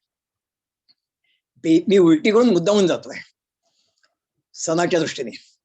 42च्या आंदोलनापूर्वी 1 वर्ष अगोदर म्हणे 1941 मध्ये राष्ट्रकवी भास्कर रामचंद्र तांबे यांचं निधन झालं. पण कवी हा स्वप्नद्रष्टा असतो, तो भविष्य, एक प्रकारे तो भविष्य वेधता असतो, भविष्याचं आकलन करणारा असतो. तांब्यांनी जरी 42चं आंदोलन पाहिलं नाही तरी गांधीजींच्या नेतृत्वाखालचं हे आंदोलन आज ना उद्या विराट आंदोलन होणार आहे याची खात्री त्यांना होती. आणि म्हणून गांधीजींचं गुणगान करणाऱ्या काही कविता त्यांनी लिहिल्या आहेत. मरणाचा खरोखर जग जगते, जग जगते, मरणाचा खरोखर जग जगते ही कविता मराठी साहित्यात एक प्रकारचं चिरंजीव सुभाषित झालेली आहे. गांधीजींचा विराट लढा 1 वर्षापूर्वी ज्यांनी स्वतःच्या, ज्यांच्या शब्दांनी ऐकला, त्यांनी त्या लढ्याचं जणू काय स्वागत केलं. डमडमचा डमरुळे, खणखणचा शोले, ये रुद्रा. तांब्यांची रुद्रास आवाहन ही कविता म्हणजे स्वातंत्र्याचं तांडव गीत आहे. इतकी महत्वाची अशी ती कविता आहे. म्हणजे तांब्यांनी देखील आपला वाटा उचलला. मराठीतले काही कवी जरी अलिप्त असले तरी जाणकार कवी आणि संवेदनाक्षम कवी हा भारतीय स्वातंत्र्य आंदोलनामधला आपला वाटा उचलत होते. मगाशी उल्लेख केला 42चं आंदोलन हा भारतीय स्वातंत्र्य आंदोलनाचा एक प्रकारचा उपसंहार आहे. हे आंदोलन सुरू झालं 1857 मध्ये आणि या आंदोलनाची एक रणरागिणी होती झाशीची राणी. या रणरागिणीवरती 2 कविता भारतीय साहित्यात अतिशय महत्वाच्या आहेत. एक तांब्यांची झाशीच्या राणीवर लिहिलेली कविता आणि दुसरी सुभद्रा कुमारी चव्हाण यांची कविता खूब लडी मर्दानी वाली झाशी वाली राणी थी. सुभद्रा कुमारी ही कविता आणि तांब्यांची कविता. तांब्यांनी आपल्या कवितेतून देशवासियांना राणी लक्ष्मीबाईशी कृतज्ञ राहण्याचं आवाहन केलं.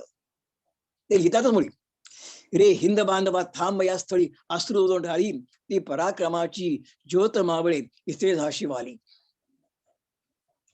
हे कृतज्ञतेचं स्मरण मराठी भाषकांना, भारतीय भाषकांना तांब्यांनी करून दिलं.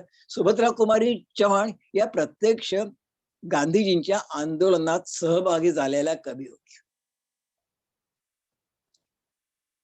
तांब्यांच्या अगोदर आपण जर गेलो किंवा तांब्यांच्या काळातच गेलो, 1 मार्च 1942 कुसुमाग्रजांचा विशाखा हा काव्यसंग्रह प्रकाशित झाला. खांडेकरांच्या प्रस्तावनेसह. काल खांडेकरांबद्दल प्रतिकूल बोलले गेलं, ते मला फारसं आवडलं नाही. खांडेकर हाही मोठा मराठी साहित्यिक होता. सागरा अगस्ती आला सारखी गांधीजींवरती रूपक कथा ज्या माणसाने लिहिली, त्या खांडेकरांचं आणि जीवन हा सागर आहे, लाटांमातून सागर नाही, जीवन ही लढाई आहे, जखमांशिवाय लढाई नाही, जीवन हा यज्ञ आहे, ज्वालांशिवाय यज्ञ नाही, असा संदेश स्वातंत्र्यपूर्व काळात मराठी भाषकांना देणारे वि.स. खांडेकर त्यांच्या प्रस्तावनेसह कुसुमाग्रजांचा विशाखा संग्रह आला आणि एका रात्रीत कुसुमाग्रज प्रसिद्ध झाले. ते खांडेकरांचे शिष्य होते, विद्यार्थी होते. गुरुंनी विद्यार्थ्याच्या पुस्तकाला प्रस्तावना लिहिली आणि विद्यार्थ्यांनी त्या प्रस्तावनेचं चीज केलं आणि त्यांनी देखील गरजा जय जयकार, क्रांतीचा गरजा जय जयकार अशा ओळी लिहिल्या. क्रांतीच्या गर्भातच असे उद्याचा उषक काल असा दिलासा जनतेला दिला. केवळ व्यक्तिवादी प्रेम कवितेत रममाण होणाऱ्या रवी किरण मंडळापेक्षा कुसुमाग्रजांची कविता ही मुद्दलीच वेगळी होती. अर्थात रवी किरण मंडळाला कमी लेखायचं नाहीये, तिथेही धन्य ती बंदिशाला लिहिणारे यशवंत होते, पण कुसुमाग्रज वेगळेच होते. सावरकर आणि कुसुमाग्रज हे 2 मराठी स्वातंत्र्यवादी कवी असे आहेत की ज्यांना मराठी कवितेच्या इतिहासात तोड नाही. या आंदोलनात सहभागी होण्यासाठी कुसुमाग्रज वेगळे शब्द वापरतात. केवळ प्रेम ठीक आहे, पण केवळ प्रेमात रमू नका, गुंतू नका.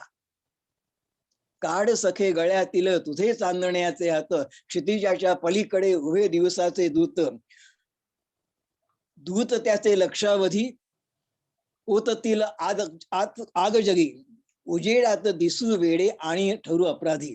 हे मराठी कवींनो, तुम्ही जर स्वातंत्र्य आंदोलनात प्रत्यक्ष कृतीने आंदोलन करणाऱ्या 3 प्रवृत्ती असतात. एक क्रांतिकारक बहुजन समाज, जो प्रत्यक्ष रस्त्यावरच्या लढाईत उतरतो. दुसरा क्रांतीपूरक कवी आणि तिसरा क्रांती प्रेरक तत्वज्ञानी मार्क्स सारखा.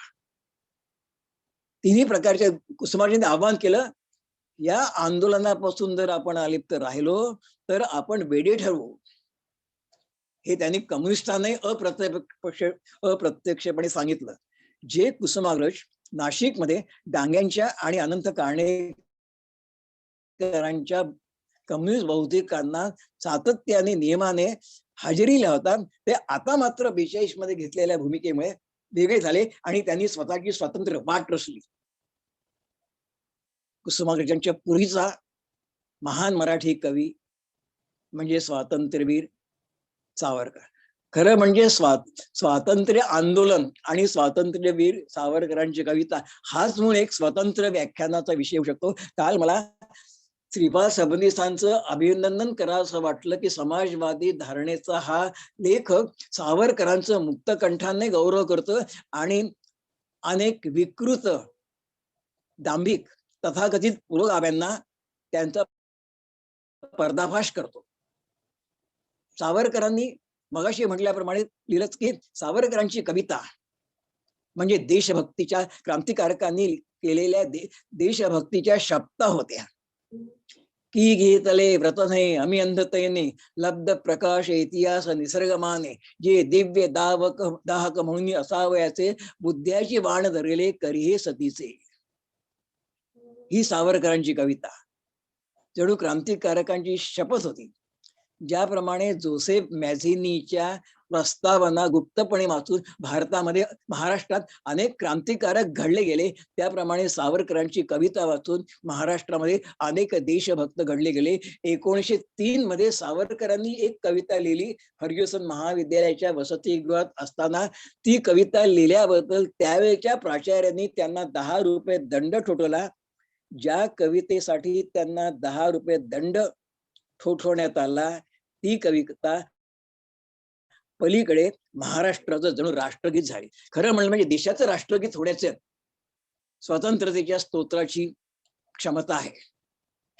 रवींद्रनाथ ठाकूरांचं जनगणमन जर देशाचं राष्ट्रगीत होऊ शकतं, बंकिमचंद्र चटर्जींचं वंदे मातरम जर देशाचं राष्ट्रगीत होऊ शकतं, तर स्वातंत्र्यवीर सावरकरांचं जयोस्तुते श्री उषण मंगले शिवस्पदी सुपदे हे या ओळींनी सुरू होणार स्वतंत्रतेचं स्तोत्र हे देशाचं स्वातंत्र्यगीत का होऊ शकत नाही, असा मला प्रश्न आलाय. आणि सावरकरांच्या विरोधकांवर काळाने सूड उगवलेला आहे. त्याप्रमाणे एक ना एक दिवस हेही गीत मगाशी उल्लेखलेल्या 2 मोठ्या गीतांबरोबर भारताचं स्वातंत्र्य गीत म्हणून त्याला मान्यता मिळेल असा मला विश्वास आहे. स्वतंत्रतेच्या स्तोत्रामध्ये 1903 मधील स्वतंत्रतेच्या स्तोत्रामध्ये सावरकरांच्या ओळी आहेत. हे अधम रक्त रंजिते सुजन पूजिते, तुझं साठी मरण ते जनन, तुझं वीण जनन ते मरण. हे अधम रक्त रंजिते शब्द सावरकरांनी का वापरला? ही भारत माता अधमांच्या रक्ताने रंजित झालेली आहे. हा शब्द वापरताना प्रयोजताना सावरकरांच्या शब्दात सांगायचं झालं तर वापर हा उर्दू शब्द काढून प्रयोजताना सावरकरांना आठवण झाली होती रँडचा वध करणाऱ्या चाफेकर बंधूंची. हे अधम रक्त रंजिते, अधमाच्या रक्ताने रंजित झालेली. रँड हा अधम होता, त्याला चाफेकर बंधूंनी यमसदनास पाठवलं आणि चांगलं काम केलं. सावरकर कशाला? लोकमान्य टिळकांनी देखील रँडच्या वधाचं समर्थन सावरकरांच्या पूर्वी केलं होतं. सावरकर हे एकदम आकाशातून उगवलेले नाही आहेत. सावरकरांच्या पूर्वी टिळकांनी देखील रँडच्या वधाचं समर्थन केलेलं होतं. आणि रँडच्या वधाची चौकशी करणाऱ्या पुरोहित साहेब जेव्हा त्यांच्या भेटीला आला, त्यावेळेला लोकमान्य टिळक म्हणाले, रँडचा खून कोणी केला हे जरी मला माहित असलं तरी मी त्याचं नाव तुम्हाला सांगणार नाही. पुरोहित साहेब, तुम्ही म्हणता की रँडच्या खुनामुळे पुण्याला कलंक लागला. मी म्हणतो की रँडच्या वधामुळे पुण्यातला कलंक धुतला गेला. काय सामर्थ्य असेल आहे टिळकांच्या भूमिकेत, काय सामर्थ्य असेल आहे. त्या दामोदर पंत चाफेकरांच्या संदर्भात अधम रक्त रंजिते पूजिते रँडच्या संदर्भात हा शब्द सावरकरांची कविताच मुळी प्रेरली, निर्माण झाली ती चाफेकर बंधूंच्या बलिदानामुळे. 1898 मध्ये एप्रिलमध्ये दामोदर पंत चाफेकरांना फासावर लोकमान्य टिळकांनी दिलेली भगवद्गीता हाताशी धरून हसत हसत दामोदर पंत चाफेकर फासावर गेले. त्यावेळेला सगळा महाराष्ट्र शोकाकुल झाला. पण नाशिक जिल्ह्यातल्या भगूर गावच्या एका 15 वर्षे वयाच्या मुलाचे अश्रू शब्दांच्या रूपाने बाहेर पडले. त्यांनी चाफेकर बंधूंवरती पोवाडा लिहिला, फटका लिहिला आणि त्याच लिहिलं, पराक्रमाच्या तेजा तुमच्या त्रासून निंदी जरी उघडे, वीर कथा ही तुमची गाईल पिढी पिढी न पुढे पुढे. आज जरी लोक तुमच्याबद्दलची ओळख नाकारत असले तरी पुढच्या सगळ्या पिढ्या तुमचं बलिदान त्याच्यावरती पोवाडे, सावरकर स्वतःच रचला, त्यांच्यावरती गीत रचतील, पोवाडे रचतील आणि त्यांचे पुतळे उभारले जातील. पुण्यामध्ये चाफेकरांचा पुतळा उभारला गेला. सावरकरांचे शब्द खरे झाले. म्हणजे एका बाजूला सभोवरच्या राजकीय परिस्थितीपासून प्रेरणा घेऊन कविता लिहिणं आणि दुसऱ्या बाजूला त्या कवितेने जनतेला प्रेरणा देणं. सावरकरांची स्वातंत्र्यावैदिक कवितांपैकी आणखी एक महत्वाची कविता आहे सावरकरांची, ती म्हणजे आत्मबल. पण सावरकरांच्या एकेका कवितेचा इतिहास हा देखील रोमहर्षक आहे. 1950 वर्ष काळ्या पाण्याची शिक्षा झाली. एका मागून एक 2 शिक्षा भोगायच्या. हातामध्ये बेड्या, दंडात बेड्या, हात मनगट मोकळी, हातामध्ये बेड्या. आणि अशा परिस्थितीत मोरिया जहाजावर त्यांना आणलं आणि त्यावेळेला आपली अटक आंतरराष्ट्रीय न्यायालयात नेण्यासाठी म्हणून पहिल्यांदा सावरकरांनी संडासाच्या खिडकीतून त्यांनी उडी मारली. ती उडी फसली. परिस्थिती पहा कशी. परिस्थिती अशी आहे की 50 वर्ष काळ्या पाणी शिक्षा झालेली आणि तुरुंगातून पळ काढण्याचा प्रयत्न केल्यामुळे होणारी शिक्षा पुन्हा संभाव्य शिक्षा. अशा परिस्थितीत दुसरा एखादा लेच्या पेच्या असता तर तो खचला असता. पण सावरकरांच्या मुखातून शब्द आले, अनादिमी अनंतमी अवध्यमी मला मारिले रिपू कवण सदा जगती जन्मला. इतर कवींपेक्षा वेगळं. बालकवी मोठे होते, पण डभींनी सांगितल्याप्रमाणे बालकवी किंवा मराठीकरांनी म्हटल्याप्रमाणे बालकवी हाच मराठीतले एकमेव मोठा कवी नाही. बालकवी ज्या काळात आकाशातल्या चांदण्यांच्या पापण्यांची उघडझाप लिहित होते, वृक्षवेलींची हृदयस्पंदन टिपत होते, त्यावेळेला सावरकर अंदमानच्या कारागृहात जन्मठेप भोगत होते आणि त्याच्यातून कविता देखील लिहित होते. मरणोन्मुख शय्येवर त्यांची कविता. आत्महत्येचा विचार त्यांच्याही मनात आला नाही असं नाही. आपलं स्वातंत्र्य आंदोलन फसतं की काय अशी शंका त्यांच्याही मनात आली नाही असं नाही. पण पुन्हा अनादिमी अवंदमी अवध्यमी भला जिंकल कवण असता जगती जन्मला, हे जे त्यांनी वर्णन केलं ही त्यांची कविता. सावरकर आणि भगतसिंग यांच्या संदर्भाबद्दल मला थोडस आता जाता जाता वेळ संपत असेल तर मला सांगावं, बोलायचंय. काही तथाकथित पुरोगामी, अगदी नावच घेऊन सांगतो, कन्हैया कुमार सारखे लोक देखील भगतसिंग आणि सावरकर याच्यापैकी भगतसिंगला मोठा ठरवतात आणि सावरकरांना छोटा ठरवतात. असं नाही, दोघेही मोठेच होते. दोघेही मोठेच होते. 1857च्या स्वातंत्र्य समर या ग्रंथाची ओळख, या ग्रंथाची सुरुवातच म्हणजे सावरकरांनी एका कवितेने केली, जो ग्रंथ भगतसिंगांनी हिंदुस्थान सोशलिस्ट रिपब्लिकन आर्मी मध्ये अनिवार्य म्हणून आपल्या सैनिकांसाठी, कार्यकर्त्यांसाठी अनिवार्य केला. त्या 1800 किंवा नौजवान अखिल भारतीय नौजवान सेवेच्या तरुणांसाठी त्यांनी तो ग्रंथ अनिवार्य केला. त्या ग्रंथाच्या प्रारंभी सावरकरांच्या ज्या ओळी आहेत त्या खूप महत्वाच्या आहेत. भगतसिंग आणि सावरकर नातं मी सांगतो आपल्याला. रणी राष्ट्र स्वातंत्र्य युद्धास ठेले, मरे बाप बेटे लढायास आले, किती भिन्न रूपे किती भंग होतो, तरी राम अंती जयालाच देतो. सावरकर रामाचे भक्त होते. तसे ते मूर्तिपूजक नव्हतेच, ते तसे निरेश्वरवादी होते. पण राम हा इतिहासामधला एक महत्वाचा पुरुष म्हणून ते रामाचे आणि कृष्णाचे भक्त होते. त्या म्हणजे स्वातंत्र्य समाजाची सुरुवात त्यांनी या गीतांनी केली, गीतांच्या स्वतः स्वरचित गीतांच्या ओळींनी केली. एक प्रकारे भगतसिंगांवरती सावरकरांनी त्याच्या मृत्यू, सावरकर 24 मध्ये सुटले, 25 मध्ये सावरकरांचा पहिला सत्कार, हा इतिहास आपण जाणून घेतलाय. 1925 मध्ये सावरकरांचा पहिला सत्कार मुंबईला, सार्वजनिक सत्कार मुंबईला भारतीय कम्युनिस्ट पक्षाचे संस्थापक श्रीपाद अमृत डांगे यांनी केला. भगतसिंगावरती सावरकरांनी कविता लिहिली, ती महत्वाची आहे. त्या भगतसिंगावर कविता लिहिली ज्या भगतसिंगांनी सांगितलं होतं साहित्यिकांना, अगर गोरकी या टॉलस्टॉय नहीं होता तो रूस की क्रांती नहीं होती. अगर किंवा सावरकरांची कविता निर्माण झाली नसती तर भारतीय स्वातंत्र्य समर जवळ आलं नसतं.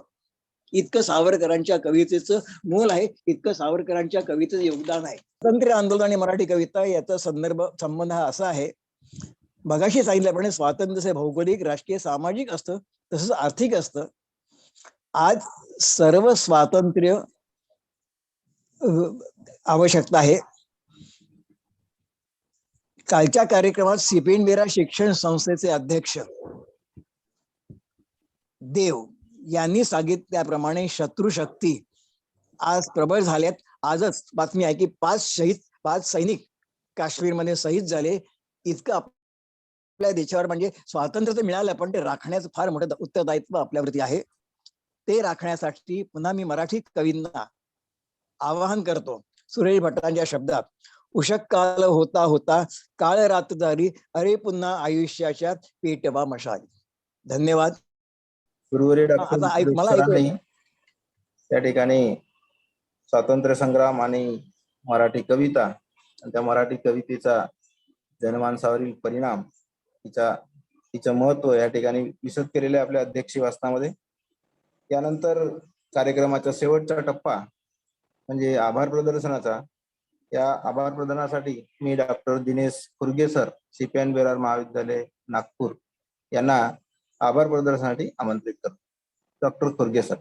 अमृत महोत्सवानिमित्त सीपीएन बेरार महाविद्यालय आणि शामराव बापू कापगते महाविद्यालय साकोली यांच्या संयुक्त विद्यमाने आयोजित 3 दिवसीय राष्ट्रीय आभासी चर्चासत्र भारतीय स्वातंत्र्य संग्राम आणि मराठी साहित्य या चर्चासत्रातील भारतीय स्वातंत्र्य संग्राम आणि मराठी कविता या व्याख्यान सत्राचे माननीय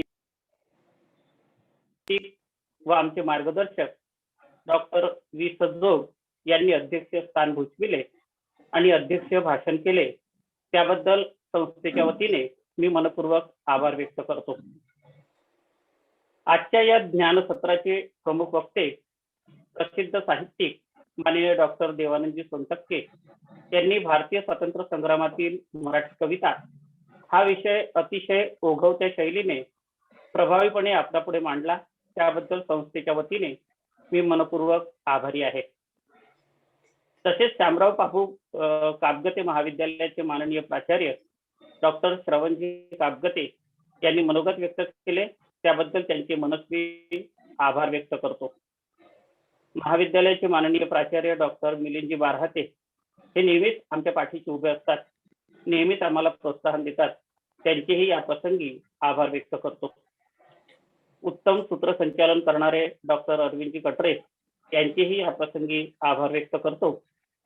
या व्याख्यान सत्राला आभासी पद्धतीने उपस्थित सर्व मान्यवरांचे व उपस्थितांचे मी ऋणी आहे. तसेच या कार्यक्रमाला प्रत्यक्ष अप्रत्यक्षरित्या सहकार्य केले त्या सर्वांचे मनापासून आभार व्यक्त करतो आणि थांबतो.